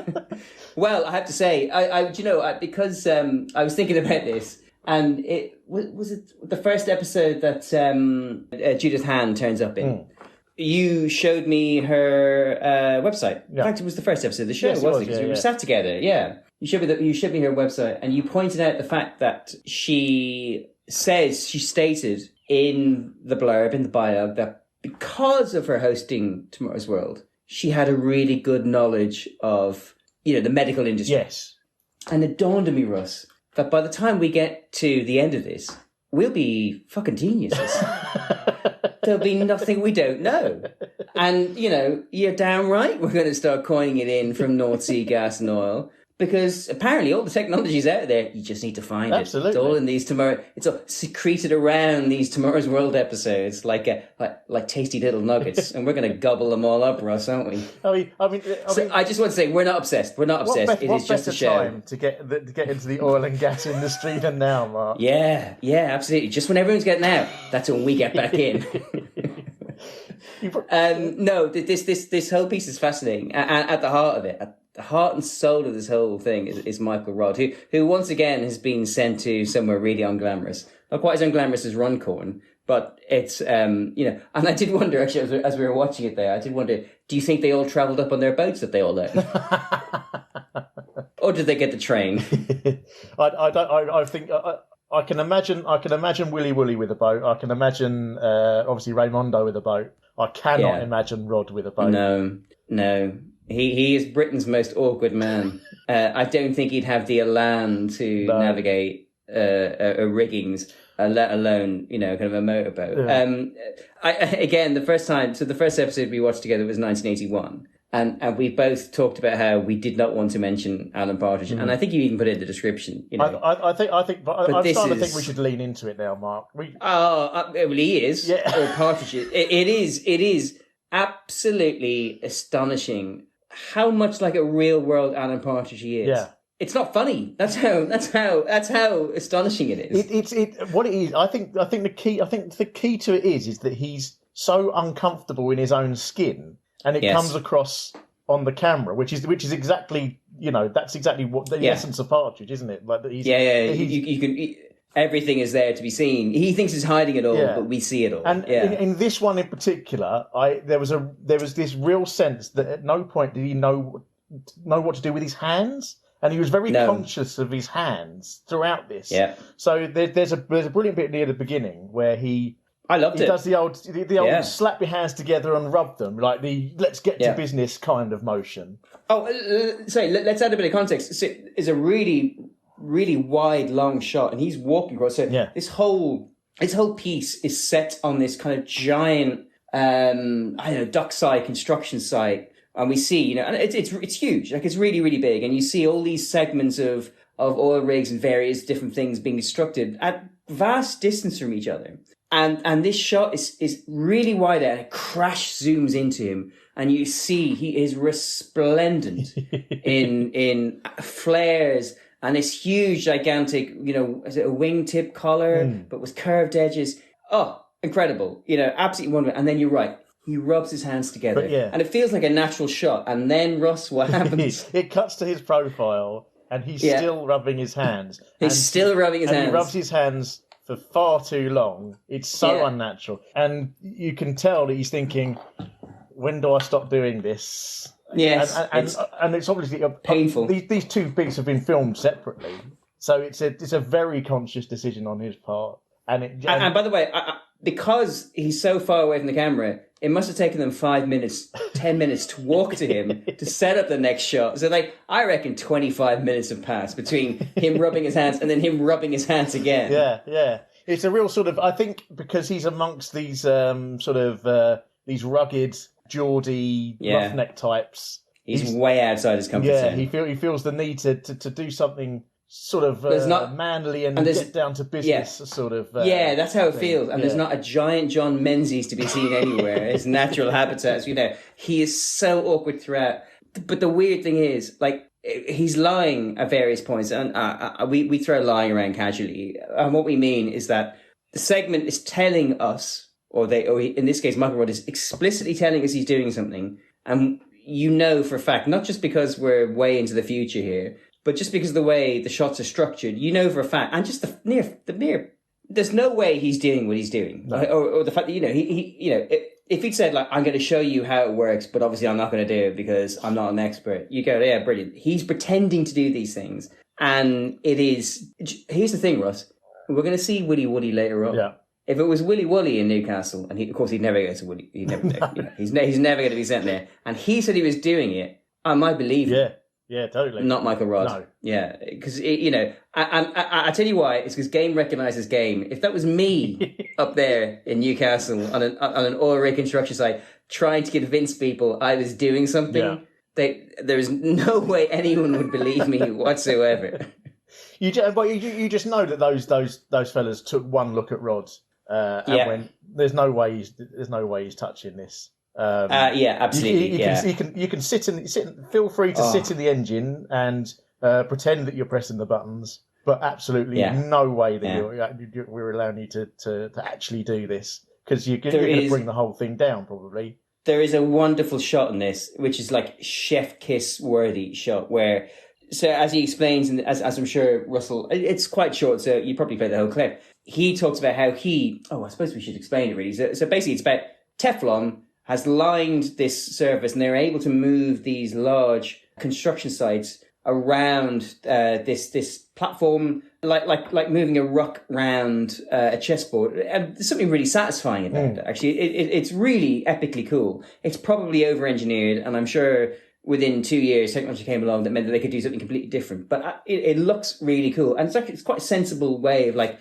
It feels quite modern. This idea of like, well, we're going to have, rather than having these set places where you construct something, we'll have an empty site that allows us to do whatever we want. It seems really flexible and organic and quite forward thinking. And you kind of imagine that they're probably really proud because they're basically saying to the world, we can construct whatever you want because we can shift things around to make it work for us and for you. To move these large platforms, they have these kind of gigantic kind of tractor style things. They look a bit like the vehicles that move planes around at an airport, but bigger and meatier. But you need two of them to work in coordination with each other. And so he gets in and he's lying so that we are convinced that he's going to do this. He does a pretty good job. You know what? The most convincing thing he does in this is lie. where he's telling the truth and doing a normal presenting role. He's incredibly unconvincing. And I hate the fact that 9 episodes in, Michael Rodd is our whipping boy. but Russ, look what he made us do. He brought this upon himself. But there's a great shot. There's a great shot when he's in the tractor and he's talking to this guy who's in the other tractor. And they cut to his face, the other guy, the second guy, the real guy, the actual person who's kind of working. Yeah. And the daggers in his eyes. Absolute daggers, Absolute daggers. I guarantee this is going to be one of the photos I put in the Instagram thing. I was going to say. Oh, it is incredible. And the thing is, that's the best shot of him they could find to put in this. Or the editors and the production staff kind of also taking the piss out of Michael Rodd like we are now. Unbelievable. It's so brilliant. It's like, he is tearing it. Like, and you can see in his head, he is tearing Michael Rodd apart. Yeah, absolutely no sort of... You think maybe... He's not pretending. You think maybe, you know, I'm on telly, maybe I should turn on the charm a bit. No, nothing. Yeah. This is, No. What is this you can tell doing in my workplace? Some people might be... Yeah, you're right. I hadn't even thought about the TV angle, because I was thinking, like, some people might think, like, this is a fun few hours, I get to do this, and, you know, everyone else is hard at work, and not that I think he's work shy or anything like that, but it's like, what a laugh. And what a great story I can tell everyone down the pub. I hadn't even thought about the fact that he'd be able to tell his friends and family, tune in, I'm on Tomorrow's World. No. This has ruined his day. As far as he's concerned, everything I'm not doing now, because I'm helping this fucking idiot... I'm going to have to do later. Yeah. When can we... This charade, when does it end? I thought the whole Teflon is an amazing thing, and I'm going to get into that in a minute when I tell you about it. But what I thought was interesting was the fact that they need to have 2 tractors running in unison. Yes. But I'm sure there must be a better way of making sure that they're running in unison. Like... in lockstep, why can't they bolt them together in some way, clamp them together in some way, or just there is no reason why they can't, have just one more powerful tractor. Yes, absolutely, yeah. It's a weird decision to just add this element of doubt to the whole procedure. Do you know what? Unless it's some kind of union thing where, like, you know, you can't cut jobs, you need to double up the number of jobs. So maybe that's why he's pissed off with Rod, because Rod isn't a union member and he's against him. He's a scab, Michael Rodd, the scab. Yeah. Because you know, I mean, Rod being Partridge means that he's definitely anti-union, isn't he? Oh, 100%. I've never been more sure of anything in my life. And I got married, and I was pretty convinced when I said yes, Russ, and I still am, but I'm more convinced Michael Rodd hates unions. I won't hear. I'm going to be told about that. So yes, polytetrafluoroethylene, Mark, and as I've already explained, was not invented by NASA. I think it's a fairly common misconception that it was invented by NASA. I think people just tend to say that. It was used in the space program, so that kind of I checked the NASA website, and literally there is a page where they explain that they didn't invent Teflon, because obviously lots of people think they did. But yeah, they used it on different parts of the space program. So well, I mean, the space wives need something to cook on. Yeah. So, but the fact that Rod should do his research, shouldn't he? I don't think there's.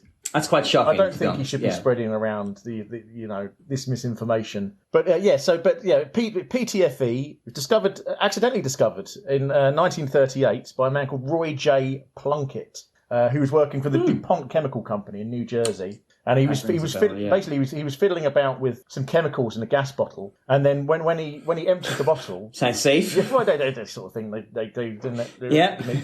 When he emptied the bottle, he noticed that it was still weighed more than when he filled it up. So he sawed the bottle in half to have a look at what was inside it, and he found out that this chemical that he'd been put in there had coated the insides of it, and it was just incredibly slippery, so it was a completely accidental. That's incredible. Invention. But they decided to give it the brand name Teflon, and they registered the trademark in 1945. One of his first uses was they used it in the Manhattan Project. They used it for the valves in the uranium enrichment plant that made the fuel for the atom bombs. Exciting. But then they were using it for a few different things. But in 1954, there was a French engineer, and here's another bit of wife involvement here. According to Wikipedia, this is true, but this sounds like something that was possibly made up. But apparently, this French engineer called Marc Gregoire, his wife in 1954 had seen that he had Teflon on his fishing equipment, and she implored him to apply it to her cookware. So it was this French person that came up with the idea of using Teflon on cooking pans, and he's the person that started the Tefal company. So that's why Tefal is called Tefal, because it's Teflon aluminium. So that's what Tefal stands for, which I love it. Makes total sense. I've not really thought about it. But yeah, so it's used. Yeah, obviously used lots in cookware, but it's also mostly about like half of its use is it's used in the wiring in aeroplanes and computers and things like that. It's like a very good insulation product, substance for wiring. Very good. But yeah, they've used loads of other stuff. They use it. You can use it as like a stain repeller in clothes. You can get. I don't think this existed when we were kids, but these days you can get like Teflon school uniforms. So the kids, don't get stains. No, that was definitely not when we were kids. Yeah. But I thought that's quite a good idea. Gore-Tex has got Teflon in it. You can get sort of like lubricants and things like that. Usually, so kind of aquaphobic style surface. Yeah. Used in surgery as well. They coat medical implants with it because bacteria can't stick. They don't like it. They can't stick to it or anything like that. But it is like literally like the super slippiest substance you can get. They use people who need to keep insects in something. If you coat the edges, the outside of something, they can't climb up. They can't climb up. Yeah, it's so slippery that even insects can't climb it. But I'll tell you what. One thing which I tried looking for this, I couldn't find it. But one thing I've always thought would be a great use of Teflon is toilets. Why don't they coat toilets with Teflon? It seems like I've always thought that the best. There's billions to be made in the toilet industry. There's been very few developments in toilet. Design. No, true. Years. Yeah. Maybe my billions can be made making Teflon toilets. Although I think the fascinating bit, no, you're not wrong. But actually, just before you carry on, the thing that fascinates me about toilets is that when you go on holiday and you learn that a different country has different shaped toilets or like a different flush system, you're like, but I don't understand. Like, how is that possible? Because we're all doing the same thing in the same sort of. Yeah. Anyway, sorry. Carry on. Yeah, well, they don't seem to have them as much these days. But the Dutch were a bit of a fan of the German style, the shelf inspection thing. Shelf. Yeah, so occasionally you go to an older place around here, you'll see one. But luckily, do you know what? I'm really pleased that the Dutch have developed shame like the rest of us. But I mean, I would say that the Teflon would be even more important on that. I mean, that's just a skid mark generator, isn't it? Really, having that thing there. Brilliant. Thanks, Russ. So I looked into this. I looked into see whether did this development stick? Yeah. I didn't mean to say that. No, but it was good. Yeah. Or did it non-stick? Wait. There's loads of companies. You go online. There's loads of companies selling Teflon surfaces for the oil and gas industry. It's Oh, cool. widely used. It's Brilliant. It seems like these days they don't have the grid system anymore. Yeah, that's something you explained. It's a really complex grid with like this concrete pads and grooves cut in, which felt like, I understand why they did it, but it felt like an unnecessarily complex and difficult way of doing it. Yeah. So now all they do is it's a The whole thing is the whole thing is, but it's like a what's the word? It's like it's got bumps. So got so you. it reduces the surface area. So it's just like bumps like that. Yeah. But yeah, no. So for an example, there was one company I found called Beldam Crossley, who's developed the Crossflon skidway system, which is used Fun words. which is used for launching. Well, not launching. Sort of like pushing. Yeah. Like whole oil rigs onto boats and things like that, and into the ocean. How exciting! Like that. Yeah, and brilliant. This system they put these plates down, and the plates are it says the plates are 3 millimeters thick, and they've got a 2.5 millimeter coating of Teflon on them. And that system has been able to move an oil rig that weighs 47,000 tons. Wow, That's good, isn't it? incredible. Yeah. Yeah. So obviously, when we what's it called? So the Crossflon skid system. Is that what it's called? Crossflon skidway system, yeah. Skidway system. But I mean, that's incredible. Yeah, so when we're, next year when we're building our oil rig, we're going to have to get some. Which we're doing. We're going to have to get some of these in. Russ, 100 episode special. We attempt to build our own oil rig. Yeah, definitely. Yeah. In the 7 hours it takes us to record on these episodes. Great idea. That's something to look forward to. Yeah. Pencil it in. Yeah, and also obviously because it's Teflon, it's a completely inert surface, so it's immune to seawater and weather and things like that. So it's great stuff. It's a really super duper. Why aren't more things made with this Teflon surface? I reckon everything should be covered in Teflon. That's what. Yeah. Not everything. I was just thinking a shower floor should probably have a bit of grip on it. Yeah, that's a good point. Yeah. But other than that, no, definitely. Yeah, that should be covered in Velcro. Which actually, funny enough, when you mentioned the space thing, when I think of the product from the space program that NASA invented that made it through, I never think of Teflon. I always think of Velcro. Yeah, but was that? I bet that wasn't either. Hang on. No, probably not. Oh, you don't have to research it. I know I wasn't expecting to have the answer, but it's like that's what I always think of as Velcro. But I think it is, but I don't know. Here we go. Let's have a look. Here we go. Yeah, no, it's no, of course not. Swiss engineer George de Mestral invented it in 1941. Perfect. That's exactly what was it here. Yeah. Maybe NASA didn't invent anything. Maybe they've just been. They've just been. You say that. Are they the Michael Rodd of space organisations just lying their way through? Yeah, cheeky buggers. Yeah. Anything else? Anything else to say? No. Again, though, another explosion of colour. It really was delightfully colourful. Yeah, which you would not, I don't think, associate with the gritty work of like a Newcastle, oil platform construction company. But even the actual oil platform stuff, like, there were beautiful reds and orange, yellows. It was really lovely to watch. But again, bloody hell. He's not helping himself, Michael Rodd. The partridgeification of his pieces are just astonishing. As a nation, we like pottering about with plants. Every year, we take about 30 million of them into our homes. They range from the exotic urn plant, Aechmea rhodocyanea, to the more mundane rubber plant, Ficus robusta. But they all share one trait: the need for correct watering. So it's vital to know exactly how wet or dry any particular plant is. And it's no good using a rule of thumb at the surface there. It's the moisture round the roots that's really important. And this is where this prototype electronic soil moisture indicator comes in. Are you one of these people that doesn't like the word moist, Mark, or does it not bother you at all? Doesn't bother me. No. I don't dislike it. No, I don't think the wrong word moist. I always like. Just makes me think of people doing impressions of David Bellamy, going moisture. Yeah, well, moisture is different though. I don't think anyone has a problem with moisture. It's something about moist that it really does wind people up. I'm not a huge fan of the word damp. Damp is worse than moist. I would say. Because to me, moist can be a really positive thing, whereas like damp is never positive. No, unless you're a plant, in which case you might want your soil to be damp. Well, I'd rather be moist than not moist. Yeah. I think this is probably one of the worst inventions we've seen on this program. It's awful, Russ. I'm surprised that even in 1974. I'm surprised that it's a new invention. Actually, can I just say, I'm going to slightly correct you, because in your notes you say, I think you have a better phrase. It's not the worst thing we've ever seen.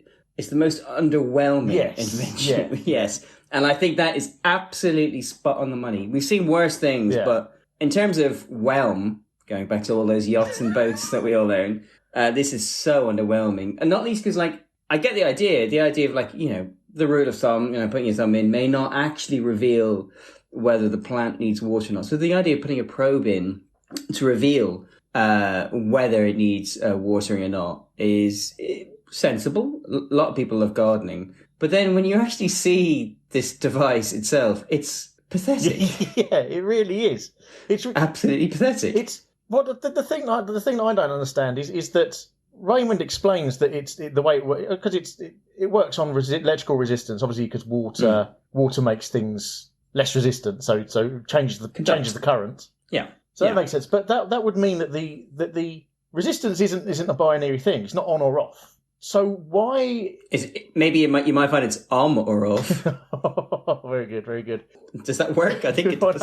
It's pronounced "ohm," but I mean, it's close enough, Mark. But thanks, mate. So that means the readout. Why have they decided to have the readout as a Raymond says, a delightfully simple, doesn't he? But he does.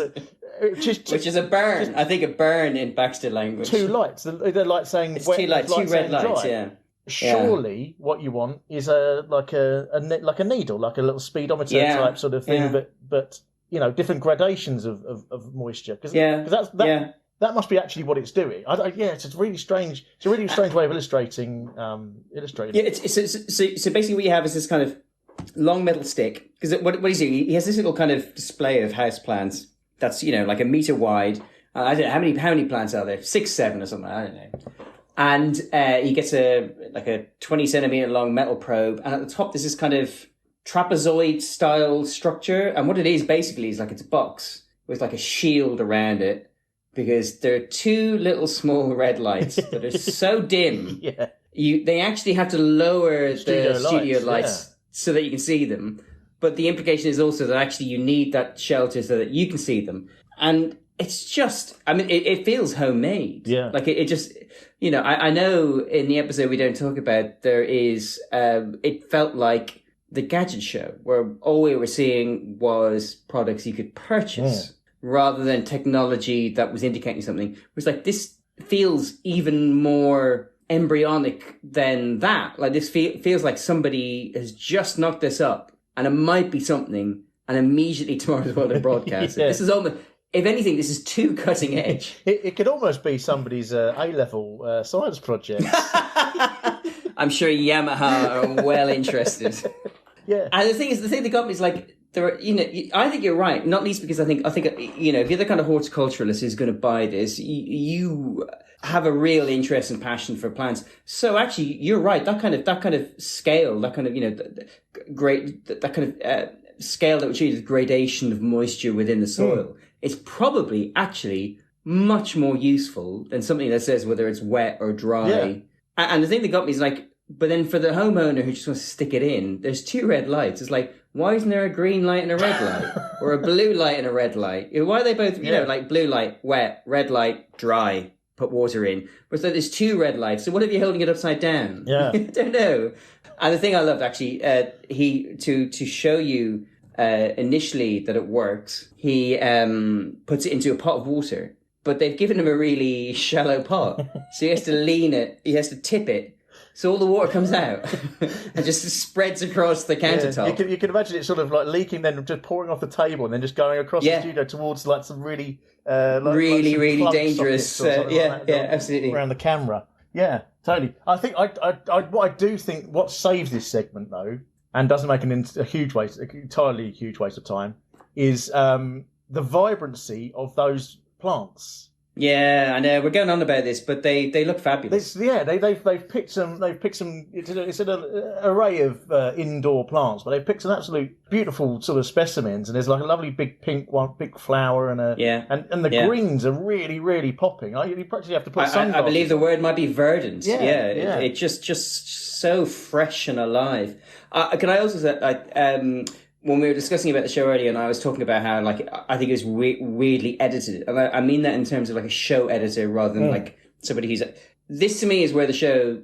We've now left the quality first half, and we're now entering this kind of weird prosaic second half of like the natural world stuff, but like it's diminishing returns. We all know you hate nature, Mark. Well, yeah, I know, I do. You're very much the anti-David Bellamy, I would say. The anti-David Bellamy, wow. No, I don't like nature, but it's not even that. It's like, but to me, this is where the program turned for the worse. And like, you know, I write speeches every now and then, and at the end of a speech you have what's called a peroration, which is where you bring everything that you've talked about, that you've kind of dripped throughout the speech, you bring it together to create a whole and to create a conclusion and to kind of whip people up into frenzy. And I always kind of think, like, you know, a good TV show should have a peroration. This doesn't. I don't know what the antithesis to a peroration is. But it might be this. It's this episode from 1974, where it's like, actually, that first, even that video with Michael Rodd, like, visually it's arresting, and like, there's a lot going on, and it's huge plant, and it's stuff like that, and from huge plant to tiny plants, and the first video is like a cinematic tour de force, albeit with a really awful payoff of like the worst invention. That might be the worst invention we've seen, not because it doesn't work, but because it's just all that effort for such little payoff. This program has no peroration, and at the end, that last segment, we will discuss how. I'm not going to spoil it. Carry on, Russ. Well, sorry. I'm getting excited to talk about the last segment. I was just thinking there, as you were saying, that they should have used this water testometer on their squibs, because their squibs very much damp. Very damp. Yeah. Very damp. But then I was just thinking, this entire episode, like the thing that runs through the entire thing is water. Everything is water. I've just realised that. Oh my God, you're absolutely... You've got the boat umbrella, water, kidneys, water. Water, yeah. Oil and gas, oil rigs on the water. Yeah, water, soil moisture. The last one is water. The next one is there... tangentially, I suppose. Oh, liquids. Liquids, yeah. Yeah. Grass juice is tasty for pigs. Yeah. But anyway.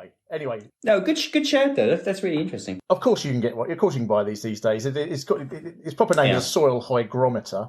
Oh, that's nice.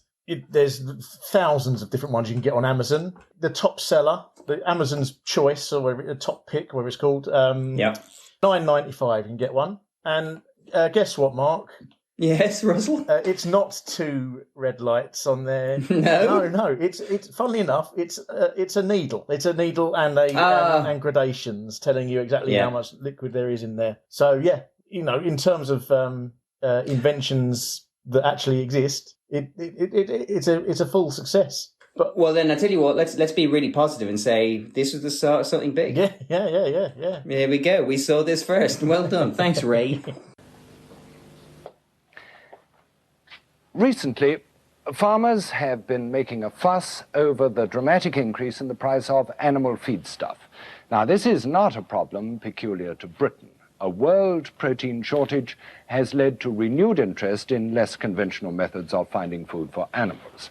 Lynda Berry reports on one such scheme being tried out near Aberdeen.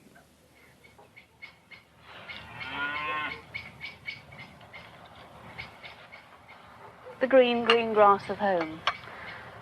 Whether it's a carefully groomed front lawn, the local park, or acres of rolling pasture like this is, we all know what grass is. By sheer quantity alone, it must be Britain's most common crop. To Daisy over here, though, it's more than just a free carpet to sit on. Grass is traditionally her staple diet, and for good reason. It contains more protein per mouthful than she'll ever need. In fact, by eating grass, she's actually wasting protein. Ruminants, that's cows, goats, sheep and the like, can get protein from the grass because they have a complex multiple stomach structure which acts a little like a septic tank. Bacteria breaks the grass down into simple components like protein, but the grass contains more protein than the cattle actually need. Pigs, on the other hand, get absolutely nothing from eating grass except perhaps a tummy ache. They just can't extract the protein, so for several years now their protein has been supplied in the form of an assorted menu of fish meal and other nutrients. Fish meal, like everything else, has gone up in price. It's almost trebled itself in recent years and is becoming in short supply. Pig farmers up and down the country are actually facing the prospect of going out of business for this reason alone.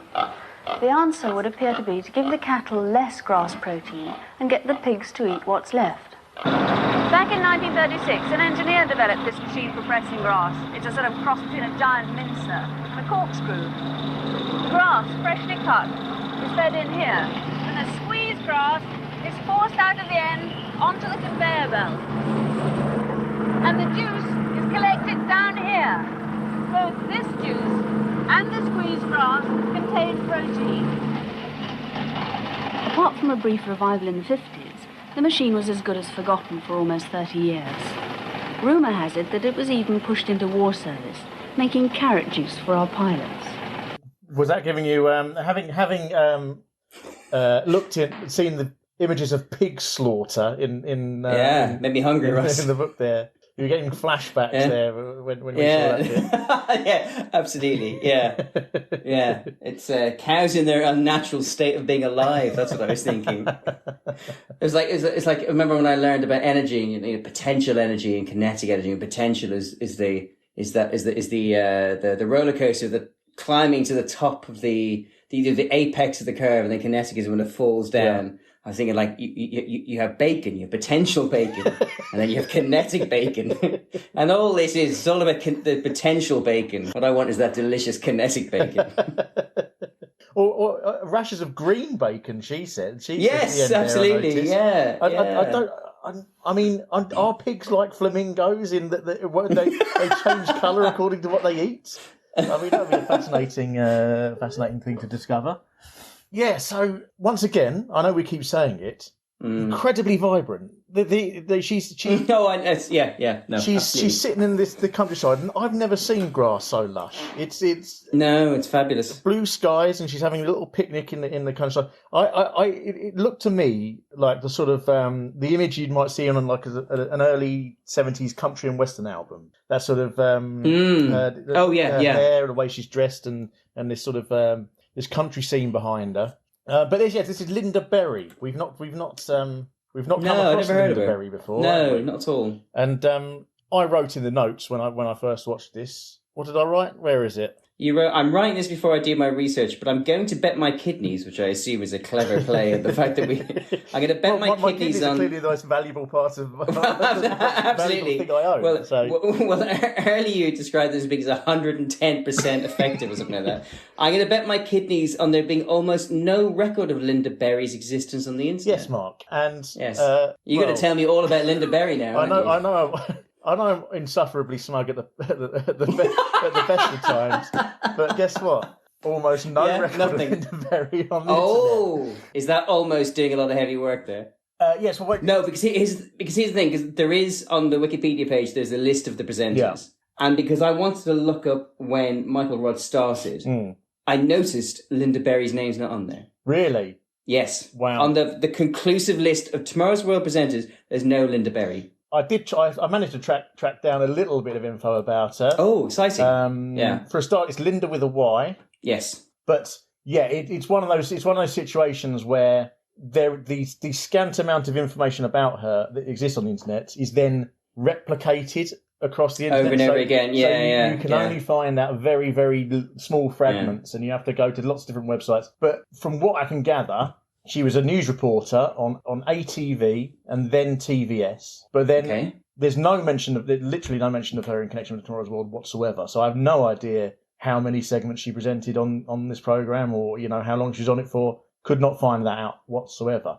It seems like her big break, though, and this is a very, very small big break, but the launch year of TVAM, so 1983. Yes. 1983. I think it's quite well known that the first year of TVAM was quite troubled. It didn't get very many viewers and stuff like that. It was only when Greg Dyke invented Roland Rat that it became big. Yeah. But in that first year, she presented the news on it initially. But she was on TV. Basically, she was on the original TVAM for 6 weeks. She would read out the newspaper bingo numbers alongside, and I know you're a big fan of Nick Owen. I do love Nick Owen. Yeah, I think that's one of our many weird obsessions that no one else. Yeah, you and I. No one else. Really big fans of Nick Owen. Basically, apparently she went on holiday and they brought in a replacement, and that replacement was, of course, Anne Diamond, who no way, post off of the BBC. And well, poor old Lynda Berry's holiday was pretty much permanent after that. She never came back. So there she was in the galley of that boat out in the Solent, thinking she's having a great time. And Anne Diamond was making a career. Just came in and stole her breakfast. Yeah. Wow. And the couple of credits I could find besides that, she's co-credited with Jeff Banks in a couple of things. So I feel like she must have become some sort of fashion reporter on TV at some point, because obviously Jeff Banks is the clothes show guy. Yeah. And the only other thing I found about it was a book called "I Wish I Hadn't Said That: Over 3,000 Famous Foot-in-Mouth Moments" by Jeff Tibbles. So this is basically, you know the Coleman balls. Coleman balls, in Private Eye. It's that. So it's people on TV saying things that they, don't make sense. Can I guess what her foot and mouth thing is? Yeah, go on then. Is it, can I go on holiday for 2 weeks? Okay, no, what is it? It is apparently at one point, it doesn't say where she said this or when she said this, but apparently at one point on TV she said the phrase, "So if you've got a birthday coming up in the next 12 months or so."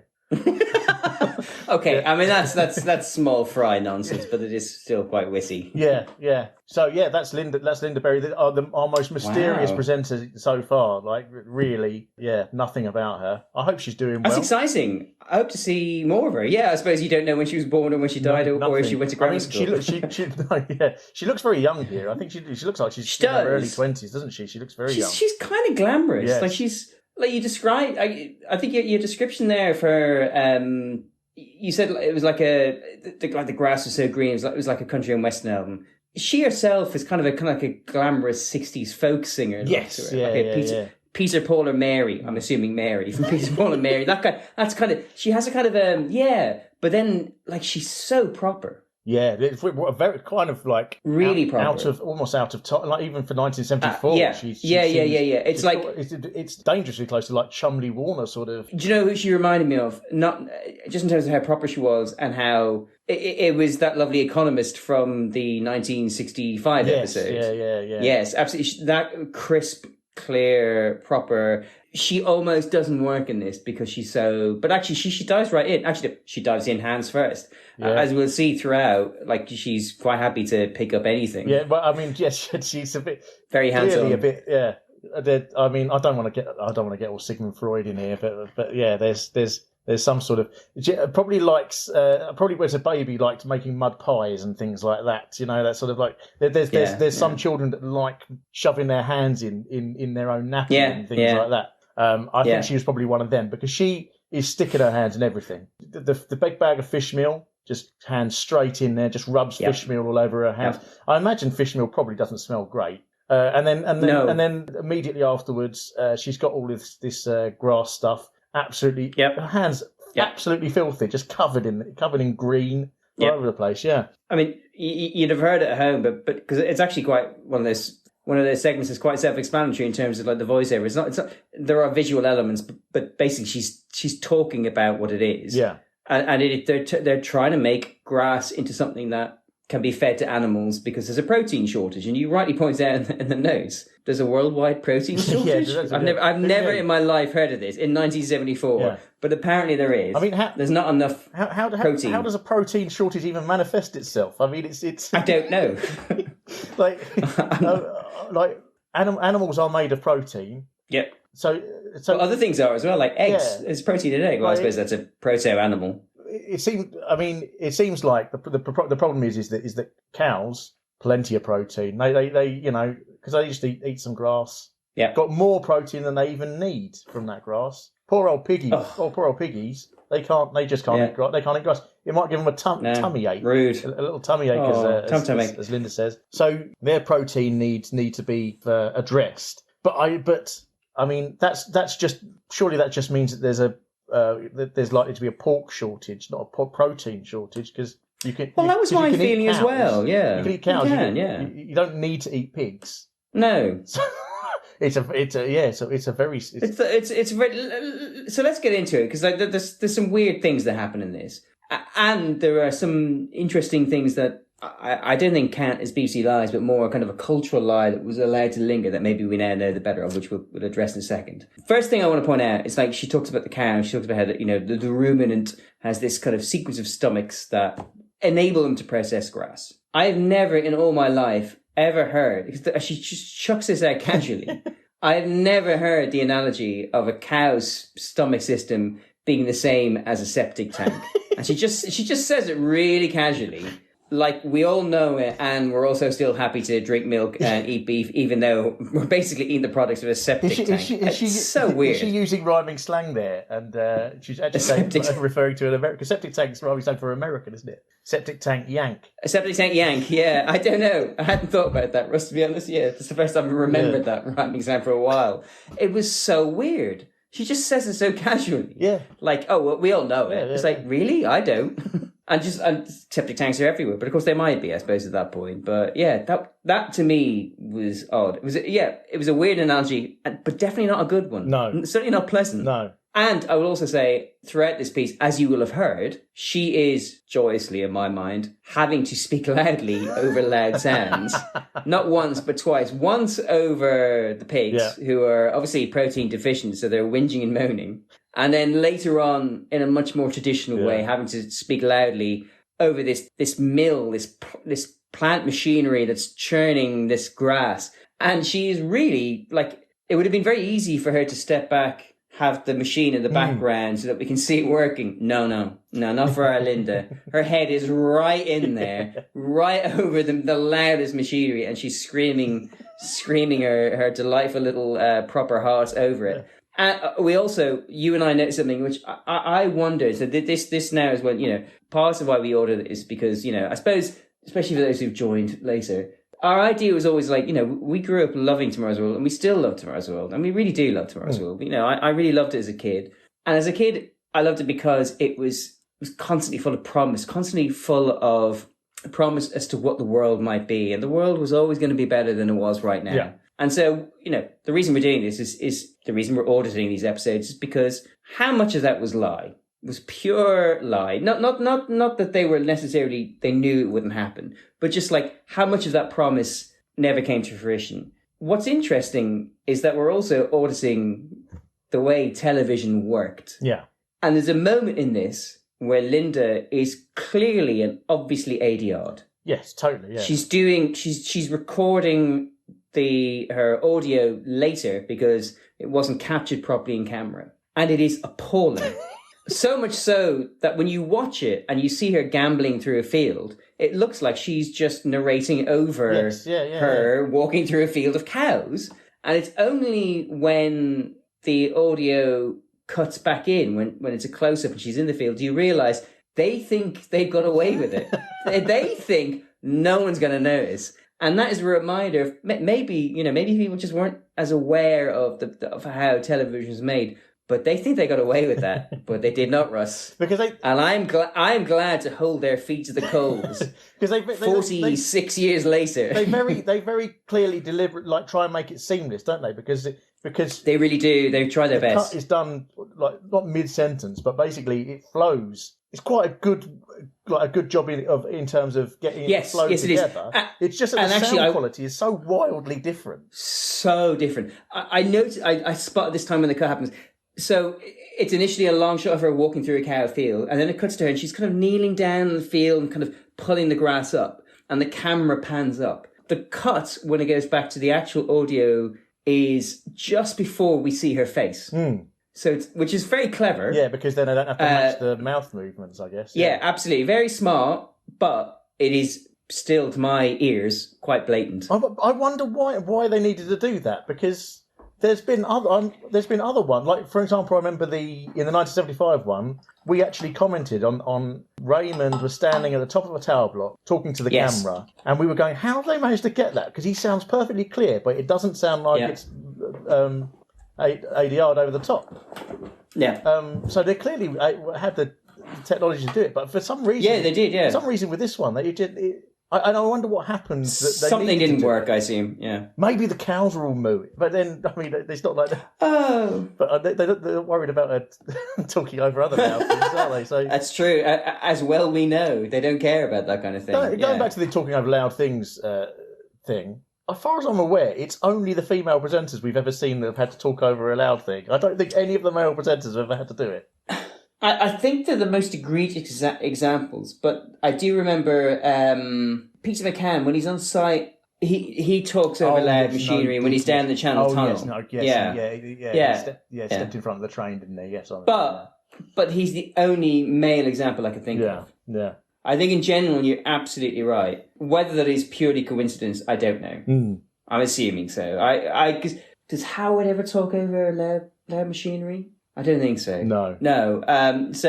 But I think it's a really good observation, and we should track that, because I think I wouldn't be shocked if the ratio was not 100%, but like definitely. I mean, it could more women than men. It could lead to a class action sexism in the workplace lawsuit by all of the former female presenters, and maybe an uplifting film in the future, a bit like that Dagenham protest at the Ford factory. Also, and I mean, the second egregious example of lies in this episode. Yeah, old Lynda peddles the long debunked myth about carrots and pilots in World War II. And they help you see in the dark. Yeah, she says that the machine that they're using to juice the grass, rumour has it that it was used to make carrot juice for pilots in World War II. That's what she said. Yeah, to improve their vision. But everyone knows. She doesn't say that, but you know the story. Yeah, I think everyone knows that the reason. Like that whole carrot thing was a sort of piece of misinformation put out by chaff sent up to the government to cover up the fact that we had radar in our planes. So I don't know why she's thrown that in there, because it's clearly not true. Where did she get that from? Where's that? I suppose my question is, like, so this is only 19 years? No, it's been 29 years. Was it still a secret then? Not radar, but like but it can't be. There's no way it can be. There's no way radar was secret, because everyone was used. Like it was used in, like, actual planes and airports and stuff. Well, I mean, obviously all these people. I was surprised at that. All of the presenters were installing radar in their boats, as we found out earlier. Yeah, indeed, they're really cheap £10,000 boats. Yeah. Speaking of which, she does say at one point, she says that one of the snags about all this is that a new machine would cost £4,000. But that's nothing, Russ, because as you and I know, that's just two boats. Yeah. I mean, who doesn't have? If you buy one boat, you might as well buy a second, because God knows you're going to sink it. I knowing, obviously, you pre-hyped this by indicating you found something really interesting. But even if you hadn't, Russ, I would be dreading what you've discovered about pigs and farmers. Before we even get to the pigs, Mark, I want to go back and address this global protein shortage. Please. I've never heard of it. Now, it turns out that there wasn't. So what happened was nutritionists became obsessed with the idea that there was a shortage of protein in the world, and they called it the protein gap. And this was based on they did some studies in Africa in I think in 1938, they said, or late 30s anyway. And obviously the African children were malnourished, and they decided that it was because they lacked protein in their diet. And between the 1930s, the late 30s and the 1970s, it became an absolute obsession, nutritionists, that children weren't getting enough protein. And like the UN established like a protein advisory group, and like people, like they spent billions trying to address this so-called protein shortage. And then but then this year, 1974, there was a man, a doctor called Donald McLaren. He published a paper in The Lancet, and it was called The Great Protein Fiasco. And he'd actually did some more studies, and he discovered that it was complete nonsense. It was the whole theory just didn't make sense at all, and that everybody was getting plenty of protein. The humans don't actually need nearly as much protein as these people. Like people that just like lived on a diet of yams, like just ate yams every day, they were still getting enough protein. It was a total like blind alley. But all the nutritionists are sort of like wound themselves up and were just pursuing this thing that didn't exist at all. And he described it as one of the greatest errors committed in the name of nutrition science in the past half century. And like apparently, one of the reasons why they thought that people needed so much protein was that they'd done tests on like lab rats, and nobody had they'd gone, oh well, the lab rat needs this much protein in order to grow, but nobody had pointed out that rats grow really quickly. Like a rat can grow from baby to full size in a matter of weeks. Humans don't do that. Humans take years and years to grow. So the scale of the amount of protein needed is entirely different. So yeah, and because of his research, so in 1943 in the US, the recommended daily amount of protein for a 2-year-old child was 40 grams a day. But these days, now they actually know what's going on, it's only 18 grams a day. So it's less than half. So the protein shortage. Interesting. Protein shortage. Well, a load of old bollocks, basically. But yeah, obviously this news hasn't got through to Raymond yet, which is why he mentions it in this. But yeah, also they don't feed pigs on grass juice. I'm sure you won't be surprised to learn. I'm not shocked, Russ. No. They use soya, basically. I mean, that's what basically all animal feed is pretty much got loads of soya in it. It's not great for the environment that they do, because large amounts of it are grown in places where they've chopped down all the rainforest in order to grow it. So it probably would be quite good if we could get our pigs to eat grass juice, but not really anybody's doing it at the moment. I found one project in Denmark in 2017 called the Supergrass Pork Project, all one word, Supergrass Pork, and they reckon if you can give a pig 15% of its diet in grass juice, and they won't turn their noses up at it. I can't imagine pigs are quite particularly discerning. They're not particularly picky eaters. But I know they're really smart and they're quite emotional animals. But I mean, but I think that the one thing, where like people say, oh, like a pig and shit or whatever, like they don't like shit. Like they're quite discerning, with one exception. They will eat anything.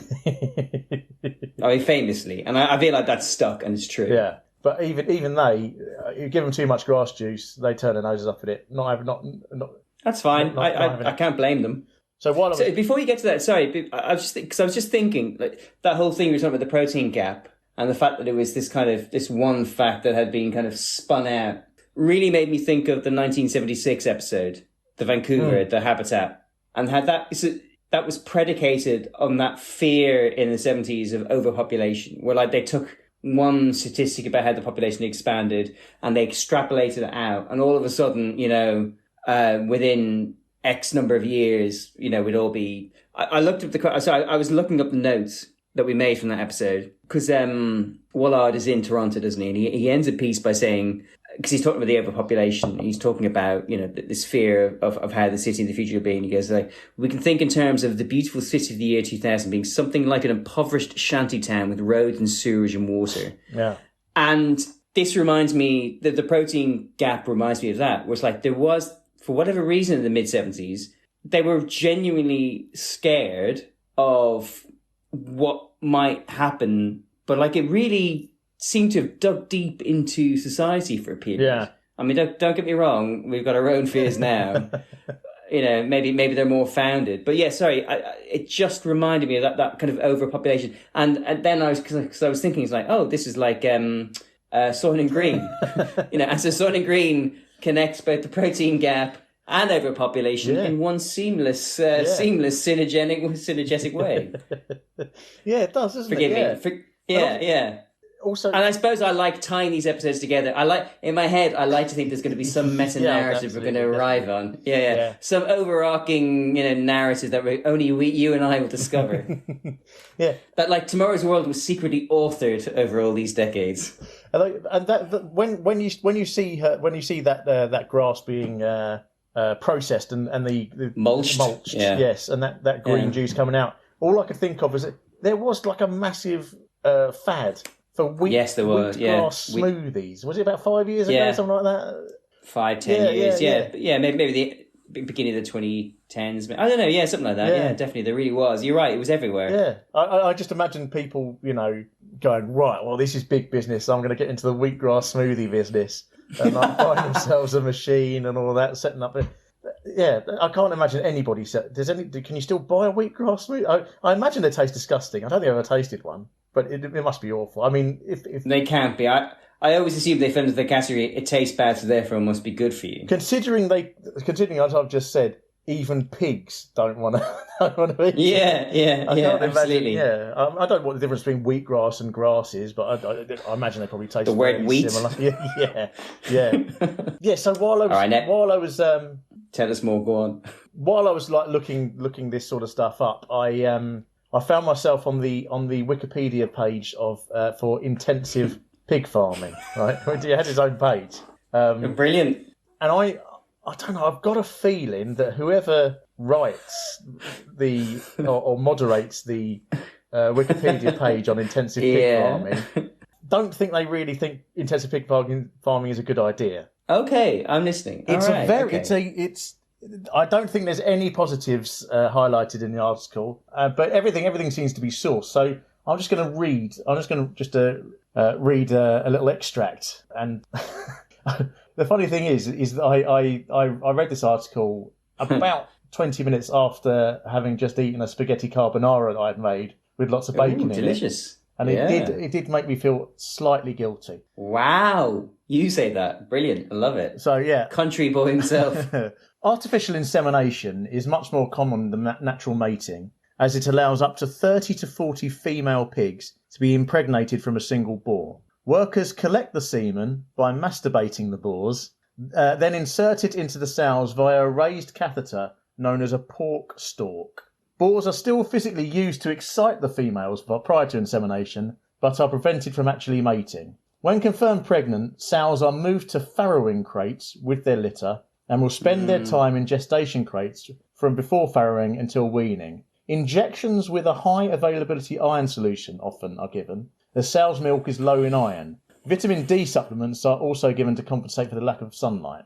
As the sows' bodies become less capable of handling the large litter sizes encouraged by the industry, the frequency of stillborn piglets generally increases with each litter. These high litter sizes have doubled the death rates of sows, and as many as 25 to 50% of sow deaths have been caused by prolapse, the collapse of the sow's rectum, vagina or uterus. Pig breeders repeat the cycle of impregnation and confinement for about 3 to 5 years, or until the sow succumbs to her injuries, at which point she is then slaughtered for low-grade meat, such as pies, pasties and sausage meat. Of the piglets born alive, 10 to 18% will not make it to weaning age, succumbing to disease, starvation, dehydration, or being accidentally crushed by their trapped mothers. This death toll includes the runts, unusually small piglets, who are considered economically unviable and killed by staff, typically by blunt trauma to the head. Okay, we can stop there. I know you're laughing because it's so bleak. So I can't think of many funny jokes about that. So tell me, what is the point of breeding to such a level that it seems to me the majority of animals don't survive? Why wouldn't you just lower it down a bit? That sounds willful. It's awful, isn't it? Yeah. Oh, that's so awful. It's been a while since we had some cruel farmer material in our episodes, but I think that's an absolute, that's well up there. What, along with them skinning dead lambs to put on orphan... Yeah, definitely up there. Yeah. That's appalling. I thought it was interesting that you one of the highlights from the book you showed me was the pig slaughtering section. Is it? At least they were full adults. Now, speaking of which, I would like to refer to the tome itself because it's not quite the same. Let me see if I can find my tab. Oh, cow. It's listed as cow, so let me just pull up the cow tab. So it's not the same. Are you so anti-rural that you can't tell the difference between a cow and a pig? I couldn't remember what I wrote. So it's like, I've got the word cow written. So, again, it goes into quite a large detail. But this is the idea. So the reason I think this is relevant is because it's the idea of feeding an animal something odd as a way of, I don't know, cheapening out.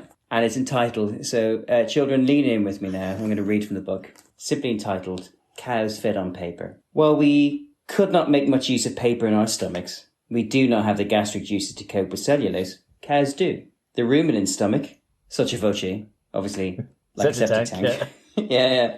The ruminant stomach breaks down the fibrous material in grass into the simple chemicals that the digestive system can cope with. The Scapa Engineering Company in Lancashire were called in by the Ministry of Agriculture to assist in an experiment to test whether cows could fare well in a diet of paper. Scapa Engineering are essentially a firm making equipment for breaking down solid waste into pulverized mass. Some of their equipment is used to break down the paper from the 200 police stations in the London metropolitan area. Oh, hang on a minute. So is this a very convoluted way of corrupt old Bill getting rid of the evidence? The paper intended for the cow's feed was first put through a grinding machine consisting of an impeller studded with tungsten carbide teeth. This is what I mean by extraneous detail in this book. Yeah. I'm going to try and find the bit I really enjoyed most. I've been lightly penciling the bits I wanted to read, but I forgot to do it with this one. But it's basically, actually, I quite like this. Very quickly, the paper is reduced to porridge-like mass with no lumps. The slurry of paper is then fed to a press, where the water is extracted and briquettes of moist pulp remain. Let me find the bit I really enjoyed. Oh, here we go. So far, the results have not been published, but the engineers involved say they've been told that the creamiest milk comes from feed made from old cardboard boxes rather than newspaper. So there we go. I don't believe for a minute that there's enough nutrients in a cardboard box to sustain. Here's the thing. Sorry, I closed it. Let me get back to it. But the thing is, actually, there is the problem is there is a whole section before talking about how they break down paper and turn it into nutrients. And then it goes on to talk about paper. But literally, I can't be bothered. So I just love that bit at the end. The creamiest milk is from cardboard. It'd be good if the creamiest milk, the creamiest milk came from them eating old milk cartons. I know, that would be great. Yeah. Well, I mean, if our farmers had been just feeding cows on old cardboard boxes, the whole BSE crisis could have been avoided, couldn't it? Really? I know, absolutely. I thought that fitted quite well. Well, yes, from one bit of animal cruelty onto another, I guess. These colourful characters are known as blue damsels, and that yellow thing's a long-nosed butterfly, beautiful and highly valued species of tropical fish. And over here we've got ruby barbs and red swordtails, not quite so flamboyant perhaps. In fact, they're rather shy, but in their own way just as attractive, and you'll find them in aquaria in thousands of English homes. Now, it's quite possible that all these fish would get on well together. Their temperaments seem pretty compatible. At least they wouldn't eat one another. But they can't live together because these are saltwater fish, while the ruby barbs and swordtails exist only in freshwater. It's really a question of the osmotic pressure, the delicate balance that nature maintains between the outside water pressure and the pressure of the fluid inside the fish's body. The greater pressure of the saltwater would kill off the freshwater fish, and the reduced pressure of the freshwater wouldn't sustain the saltwater ones. Now, the Japanese are renowned internationally for their keen interest in all things to do with the sea and water. Indeed, they're world leaders in the business of fish farming, rearing vast numbers of fish in tanks to boost the catch from the sea. And now, for purposes which we haven't yet quite been able to unravel, the Japanese research team has spent several years to produce this, a compound that will enable both marine and freshwater fish to live happily in the same tank. We're not quite sure how or indeed why it works, but it certainly does seem to. Last night we filled this tank with fresh water, mixed in some of the compound and some saltwater fish, those blue damsels. And they're alive and perky enough, aren't they? Now let's put in some freshwater fish, these ruby barbs. Decant off the extra fresh water, and in they go. Oops, there you are. Now they seem happy enough as well. Although, of course, if they were going to die, it'd be some time before they showed any signs of distress.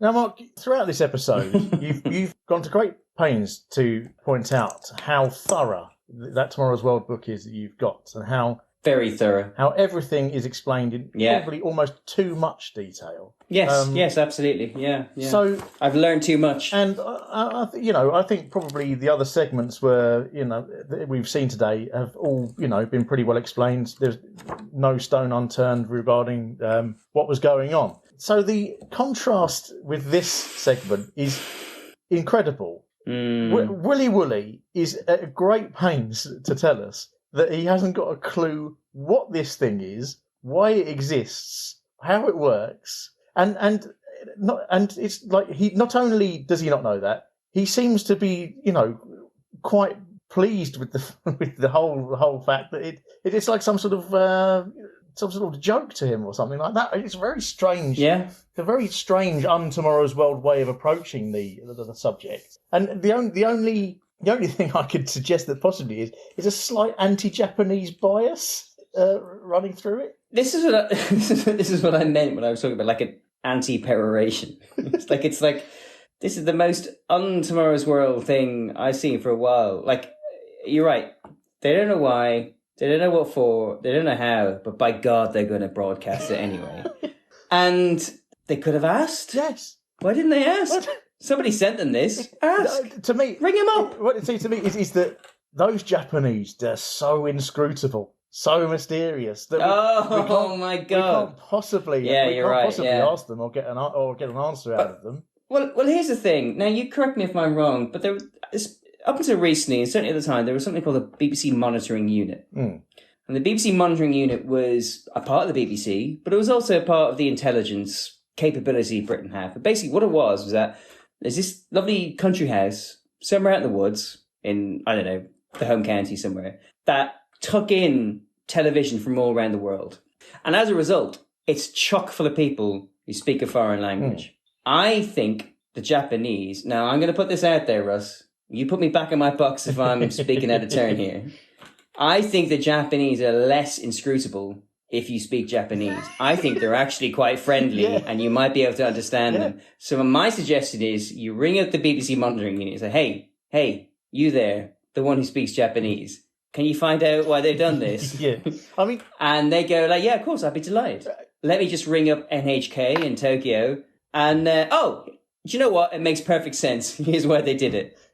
I mean, in my experience, my limited experience of Japanese people, I would say one of their defining features is politeness and courteousness and helpfulness. Yes, so absolutely. The idea that they would have been honoured to have explained why they sent this to Tomorrow's World.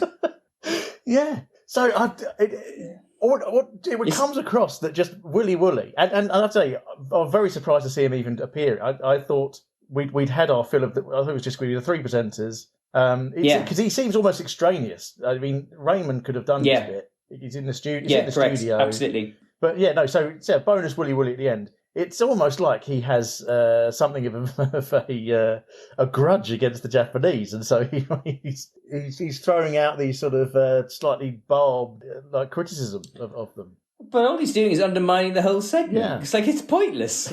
I'm sorry. It's just like, my voice is almost cracking. But it made me quite angry to watch because it's a weird thing. Like, let's be honest, it is a weird thing. And it actually sounds like I'm guessing here, you talked about, you introduced this by talking about, from one bit of animal cruelty to another. It's like, there is no way. Now, I've not done, you brilliantly do all the research, so you will correct me and you will tell us about the future of this. whatever this is, because they don't explain. Saltwater fish and freshwater fish should not be together. No. Not because they're Romeo. This isn't Romeo and Juliet here, right? They're not sworn enemies and odd couple style. They put a tape down the middle of the earth and said, "We're going to be over here. You keep over that side," right? It's because they've never met. Yeah. And they've evolved in completely different scenarios. There is no reason to put them together. There is zero reason. They've never been together, right? It's this, to me, in my mind, you extrapolate this out, it's like taking a starling and a goldfish and putting a chemical in the water and putting them together and say, well, I reckon you'll be friends, so let's see how long it lasts. And my assumption is that this had to be no more than a short-term solution to a problem that doesn't exist, and that at some point in the next day, week, month, year, one or both those sets of fish are going to be dead. Yeah, because there's got to be a compromise somewhere. Yes, isn't there? One of them is compromising. Yeah. And now, so one of them is gasping around, saving face, saying, "No, I'm fine. You go on ahead without me. I'll catch up. I'm just slightly out of breath." I suppose in that respect, I can agree very slightly with Willy Woolly in that. Why have they done this? Yes, correct. Absolutely. Totally because agree. It is very much they've done it because they can. It's a solution to a problem that doesn't exist. Yes, yeah. Because I mean, at what point is anybody so desperate? Like it's literally the only situation. No one's the only desperate. situation that would exist is if you were really, really into fish, but you lived in a very small flat. Yes. And your two favourite fish. One was a saltwater fish and one was a freshwater fish. Which, to be fair, you could be talking about a Japanese apartment, a Tokyo apartment here. But carry on, sorry. Yeah, I guess so. Yeah. Maybe you have. That is the only situation in which you would ever need this product. Yeah. So how many is that? That's 4 people in Tokyo. Yeah. And everything else is just showboating, and even then, it only really is impressive to people that know about fish. Because if I looked at an aquarium, I would guess that the more colourful ones were tropical sea fish. Just because I always assume sea fish are more colourful. Yeah. But I wouldn't actually know. But even if somebody said to me, "Oh, Mark, no, you don't get it." I go, "Oh, what a lovely aquarium! It's full of really interesting fish." No. Let me tell you, I have managed to find a way to put saltwater fish and freshwater fish together. That's how impressive this is. My response is why? Why have you done that? Yeah. If you have to explain, it's not as impressive as you think it is. But ultimately, this segment doesn't fall down because of this invention. It falls down because this program either couldn't be bothered or couldn't work out how to find out why, but still did it anyway. And so I'm not saying it's not entertaining television. It is. Seeing Woollard, and actually it was a pleasure to see him. And I think it might be the first time we've seen him in the studio. Yes, I think it is, yeah. Because seeing him kind of struggle to understand why this is happening is entertaining television. However, this is not That's Life. No. This is Tomorrow's World.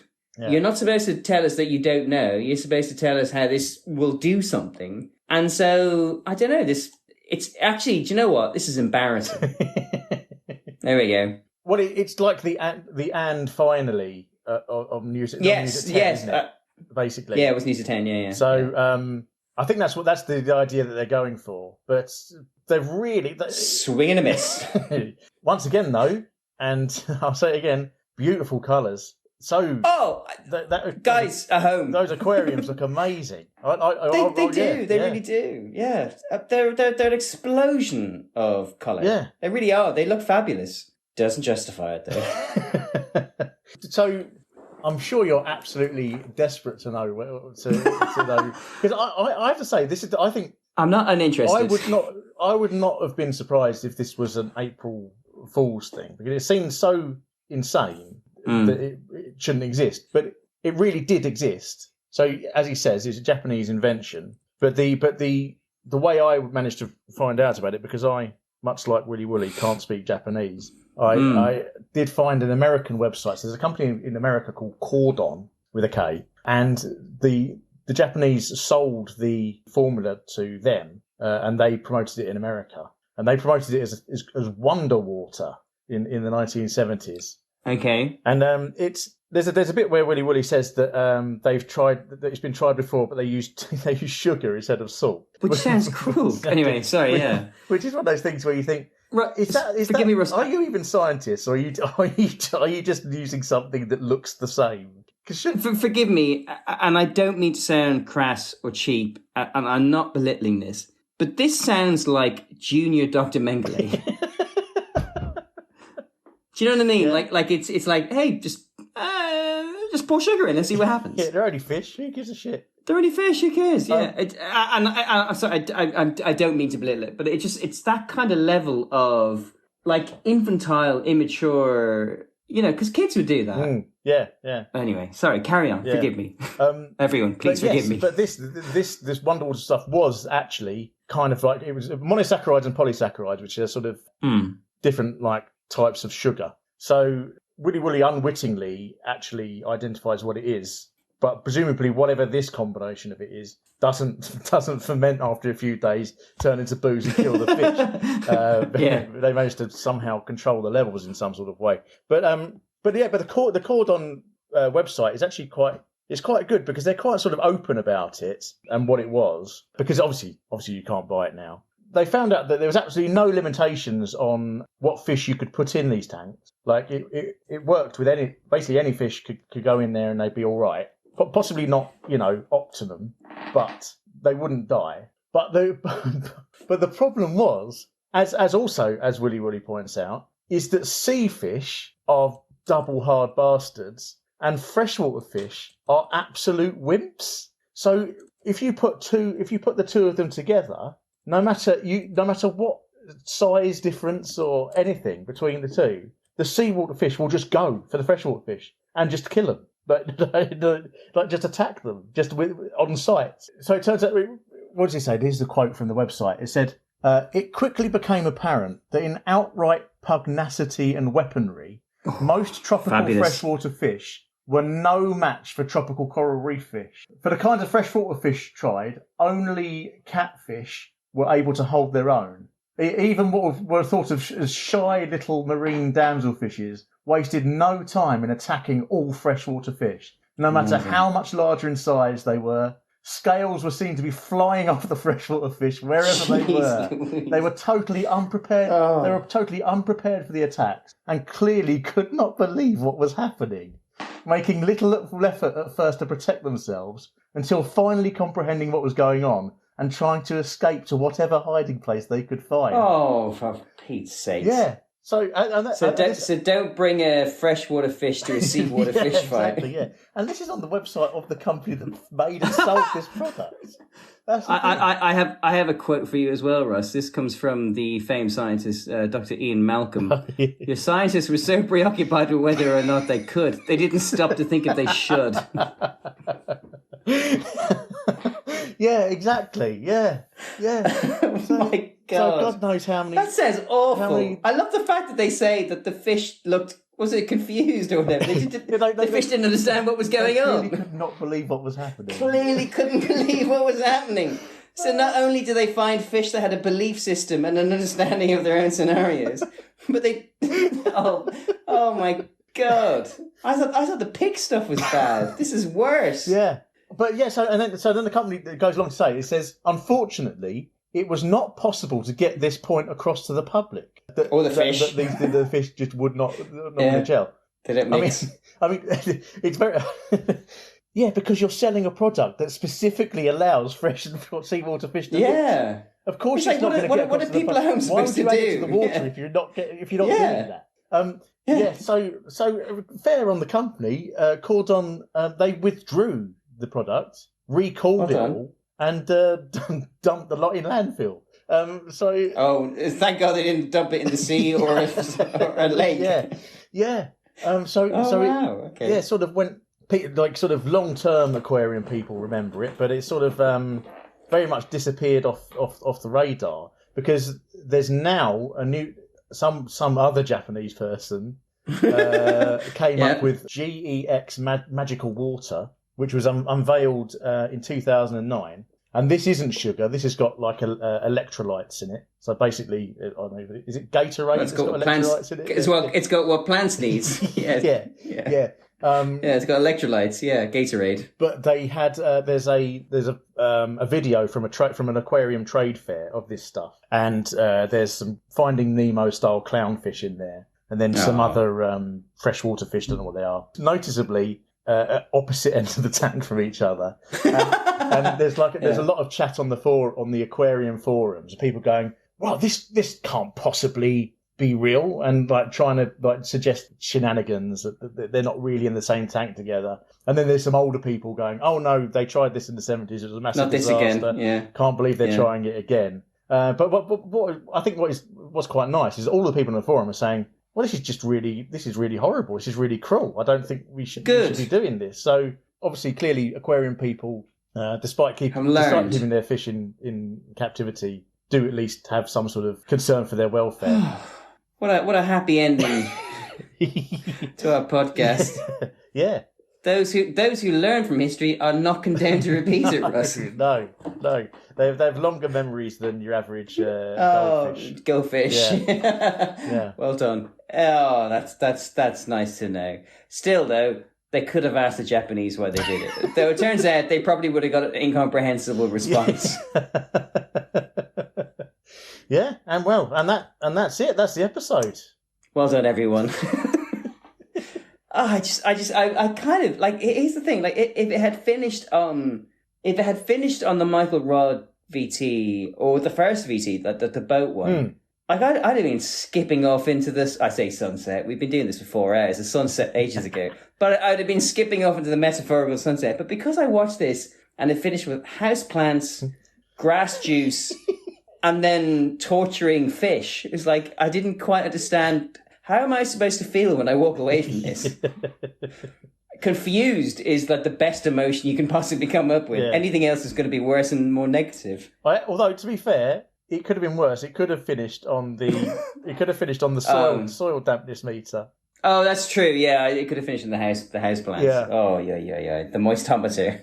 But funnily, from a purely visual perspective, I think the three more boring segments actually have the most vivid palette. Yes. Yeah, I'd agree with that. I mean, I think the most exciting one is the first one, the boat, just because the boat crash is really exciting. Yeah. It's exciting.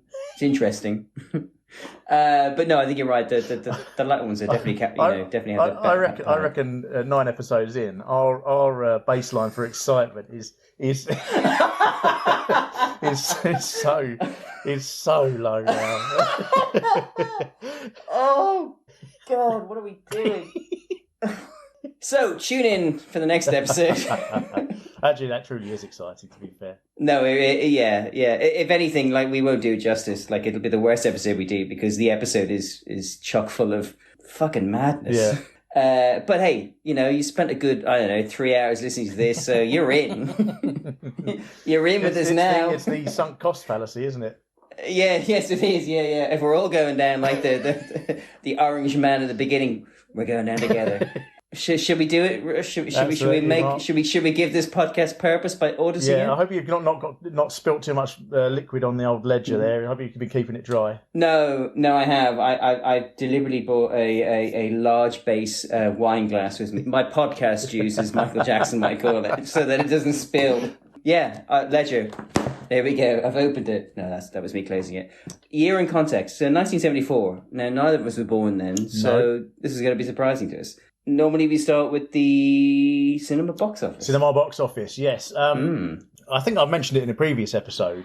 Bit of a difficulty, yeah. But box office records actually don't really exist very much this far back. So the best thing I could find was the cinema box office for the entire year of 1974. But there's some damn decent films. It's a good year, wasn't it? Yeah. Decent films in this. So so number 10.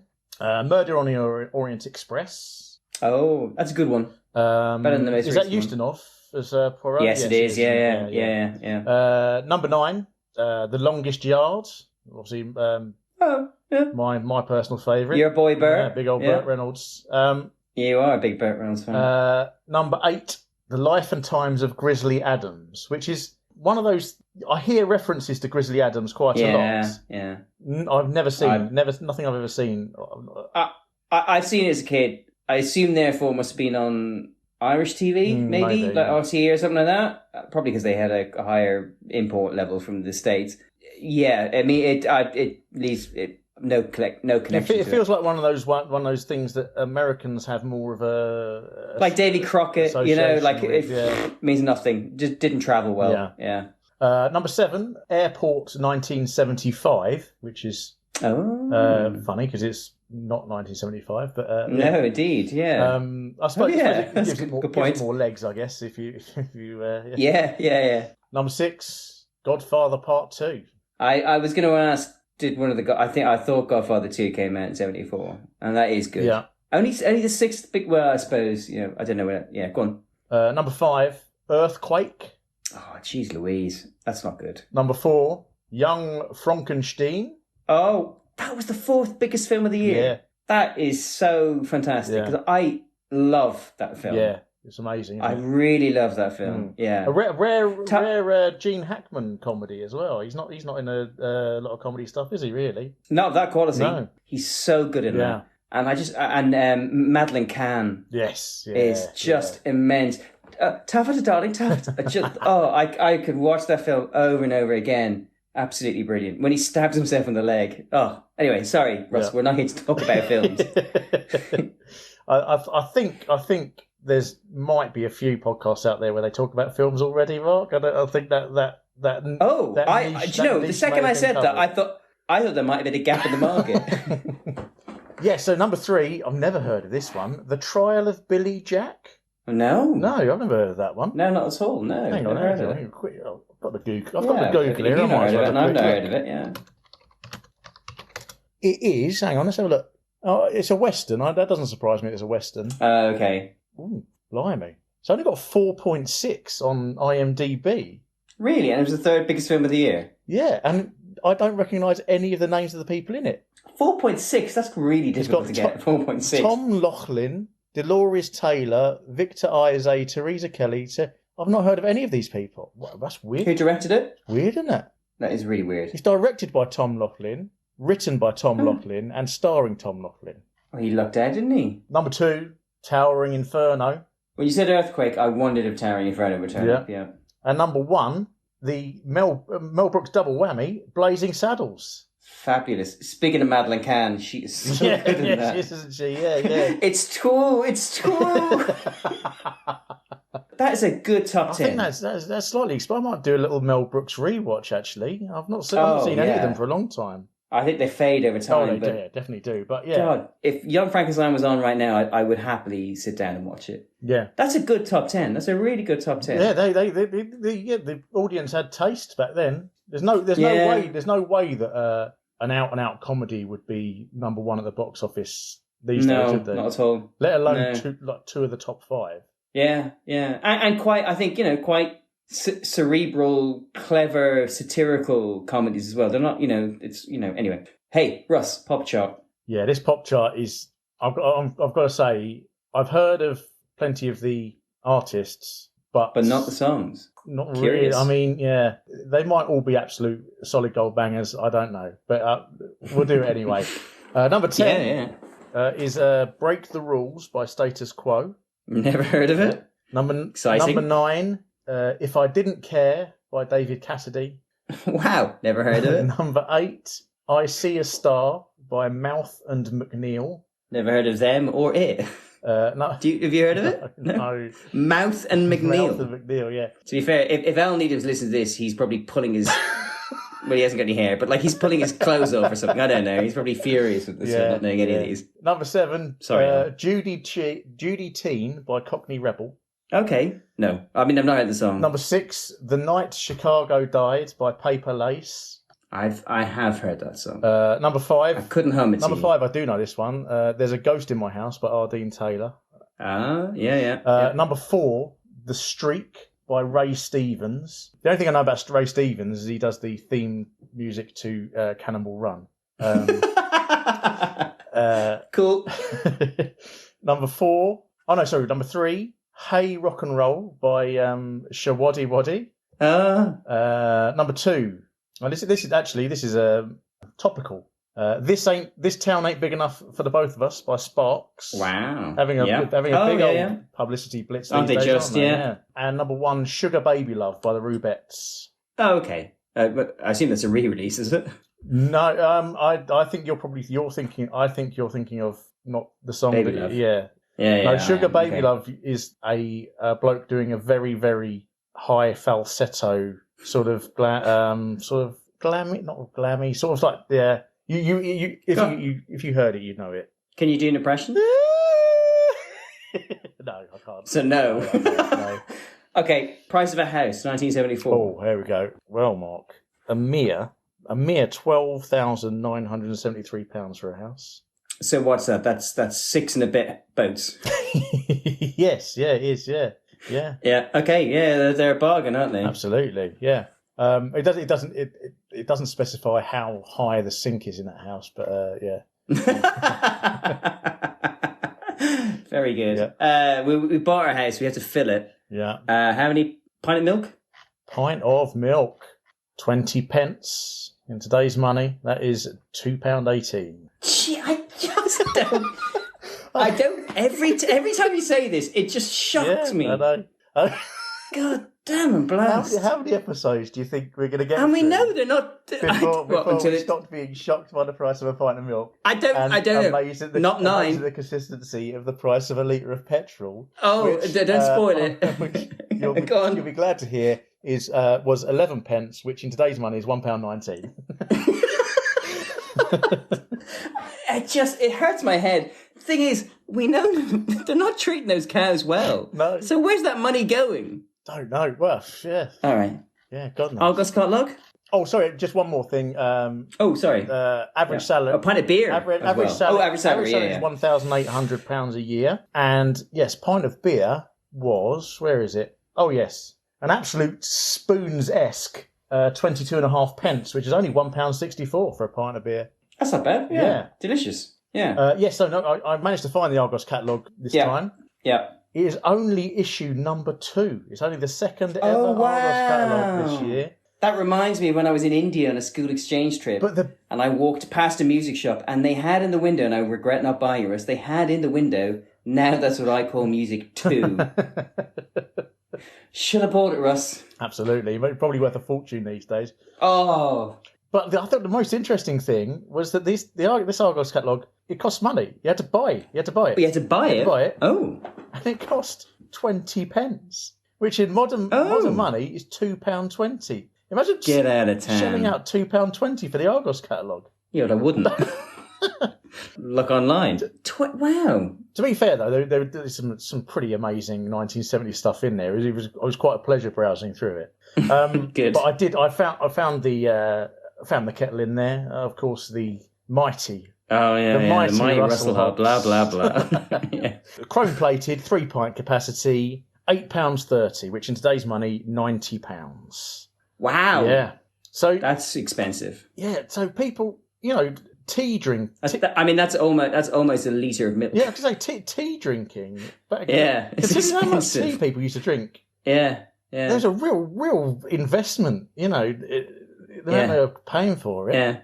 I suppose it's like, if you're so invested into taking crack that you buy one of those really fancy pipes because you might as well. You have pride, don't you? Yeah. So yeah, that's prices, Mark. Bloody hell. Okay, well, that helps. That helps us understand the year. So let's now audit this episode. I think question number 1 is always most important invention, and I think important. Is a loose word. So we as always we can kind of interpret it as we want.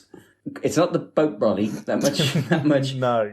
And it's not the sick twisted chemical that allows fish fight each other.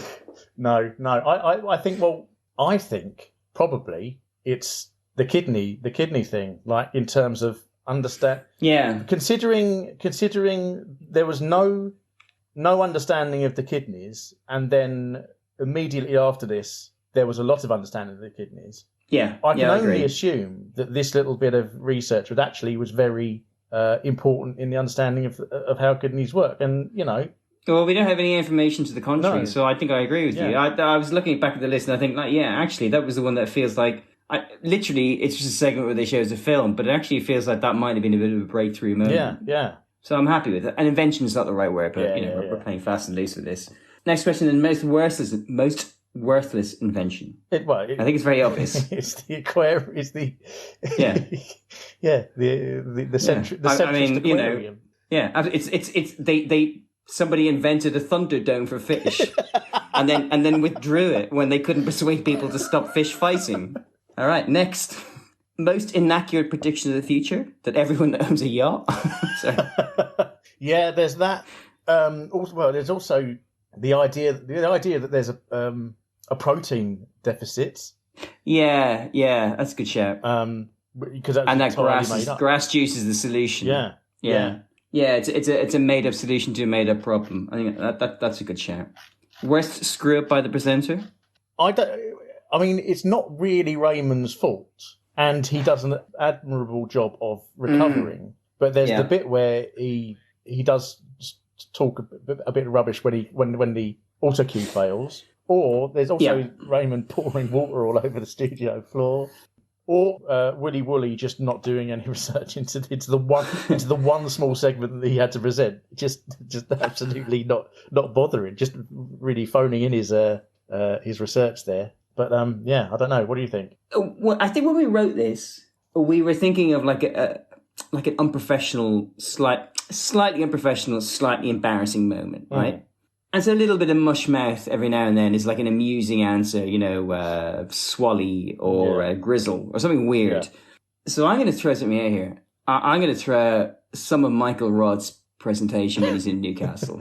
And it's because the thing is, like, they planned it, they scripted it, they executed it, they all walked away thinking they did a great job. I'm still saying it's the worst group I presented. Oh, hang on a minute. Yeah. Also, his massive lie about Teflon. Oh, his pure. There we go. That's it. Yeah. I mean, if you're going to have a go at Willy Wally for not doing his research, then Michael Rod's egregious. Yeah, brilliant. I'm happy with that. If you're happy with that, It's always nice to just put the boot into Rod. I know. I'm really looking forward to watching something where we just celebrate him. Oh, well, we do celebrate him, but for the wrong reasons. But we celebrate him for like nailing it and going like, Rod, you did it. Does it count as bullying if it happened? If we're bullying somebody in the past who doesn't know we're doing it? I think so. I fear it's what's in your heart. Best attempt at making something boring interesting. I guess the boat brolly. I mean that whole action. Oh I was thinking the grass stuff, but I think you're absolutely right. Yeah. That's the definition of the answers to that question, isn't it? Without that whole boating bit at the beginning, if it was just from the lab or the it would have. Well, it would have seemed stupid, Russ. It would have seemed like a stupid invention. Yeah. But thank God it doesn't. Yeah. No, you're 100%. I'm totally on board with that. You're absolutely right. It is that a wonderful little film leading up to, I don't know, the worst reveal in cinema. I don't know. I'm not certain.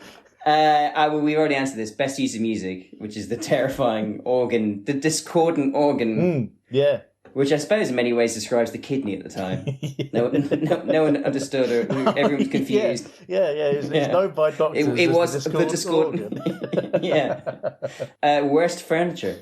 Oh, what furniture do we see in this? Raymond's on a seat. Raymond's stall. Yeah.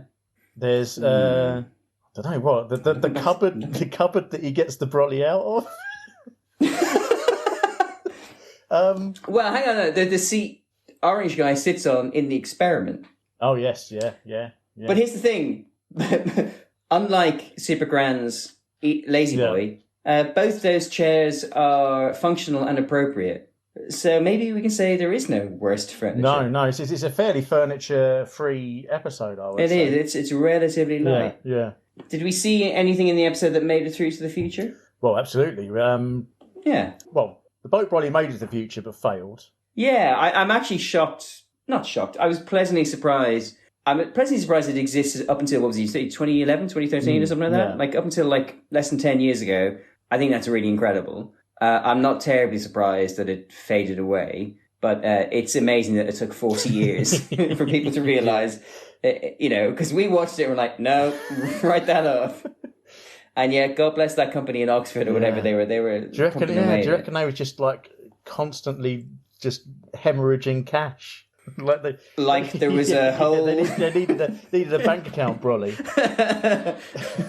a bunce brolly, just to keep all that cash in. But yeah, I mean the soil thing. Yes, definitely. That made it. I agree. With a few sensible adjustments. A kind of non-stick Teflon as a kind of a surface to propel large objects on. I mean, I think so. Yeah, that's a very popular product these days. Yeah. So yeah. Yeah, definitely. There's definitely a few things in here that we've seen that at the time would have been cutting edge that made it through. So I'm happy with that. And what does this tell us about the 6th of June, 1974? It's the most brightly coloured year. That's exactly what I'm thinking. Yeah. Like it was retina-burningly colourful. Yeah.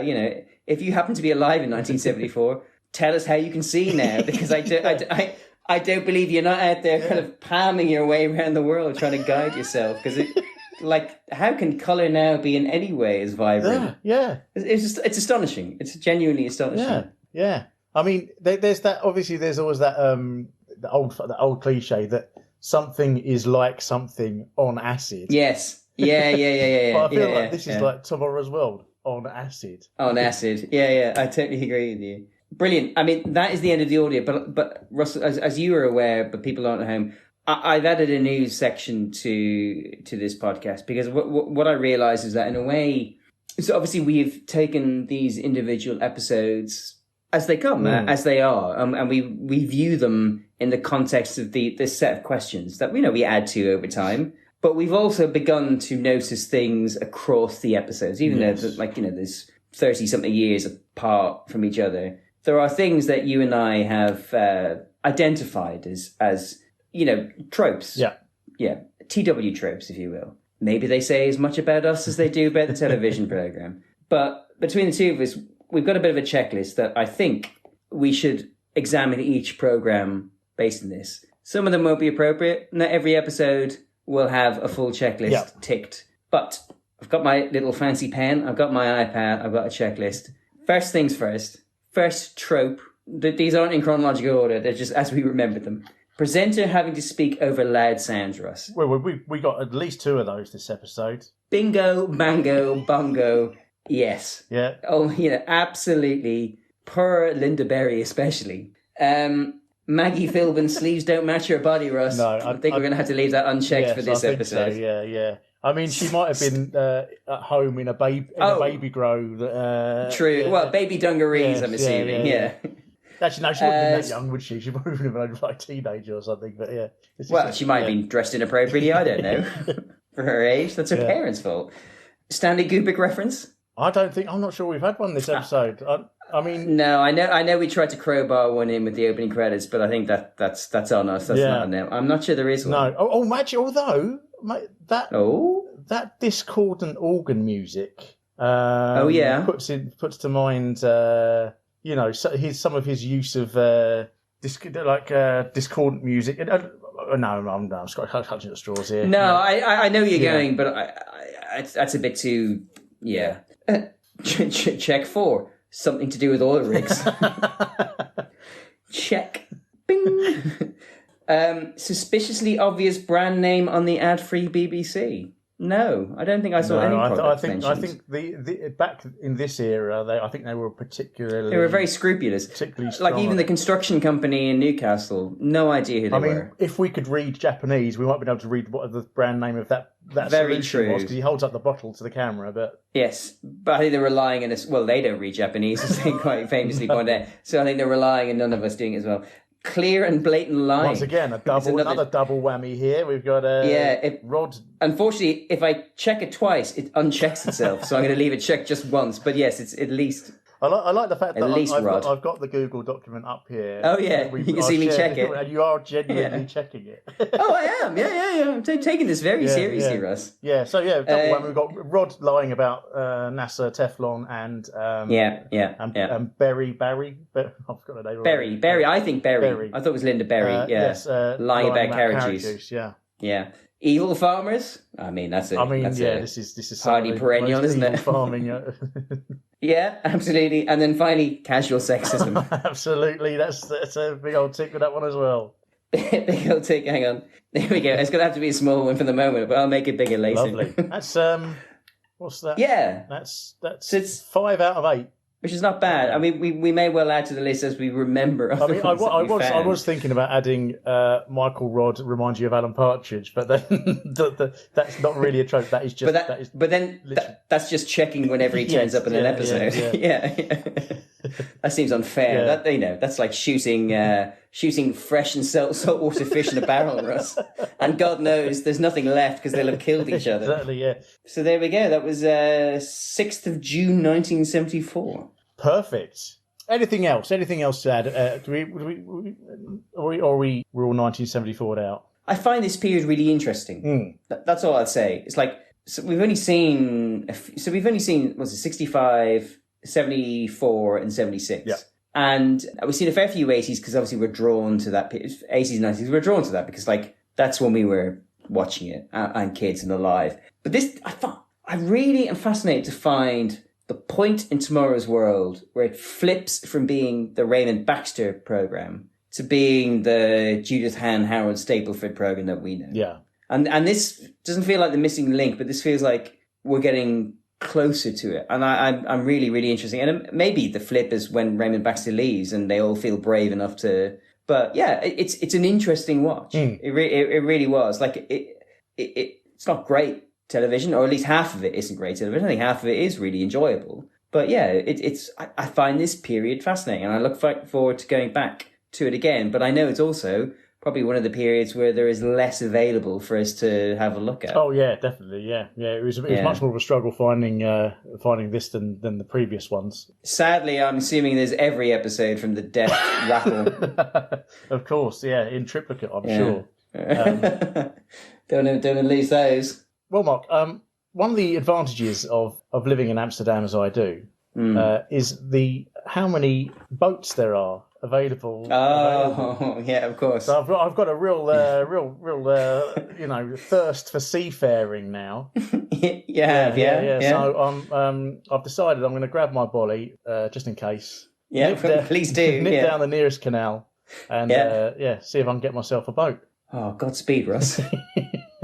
Thanks. And also, hopefully, find myself a nice Dutch boat wife while I'm down there as well. Brilliant. And what proportion of the day do they spend in the kitchen? Well, obviously, Dutch women are taller, significantly taller. So I don't know whether the.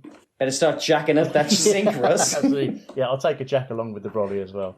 Yeah, brilliant. But yeah, besides that, I think that's us for this episode. Hopefully, all of our new listeners aren't going to leave us in droves after hearing that, because it's not going to change. No. Although, this is it. Yes, we do have something very special for the next episode. So hopefully you can join us for that. Yeah. Just so bloody weird. And time to say goodbye then. So goodbye, Mark. Thank you. And pleasure as always, Russ. And goodbye from me. And until next time, we will see you tomorrow. Bye-bye.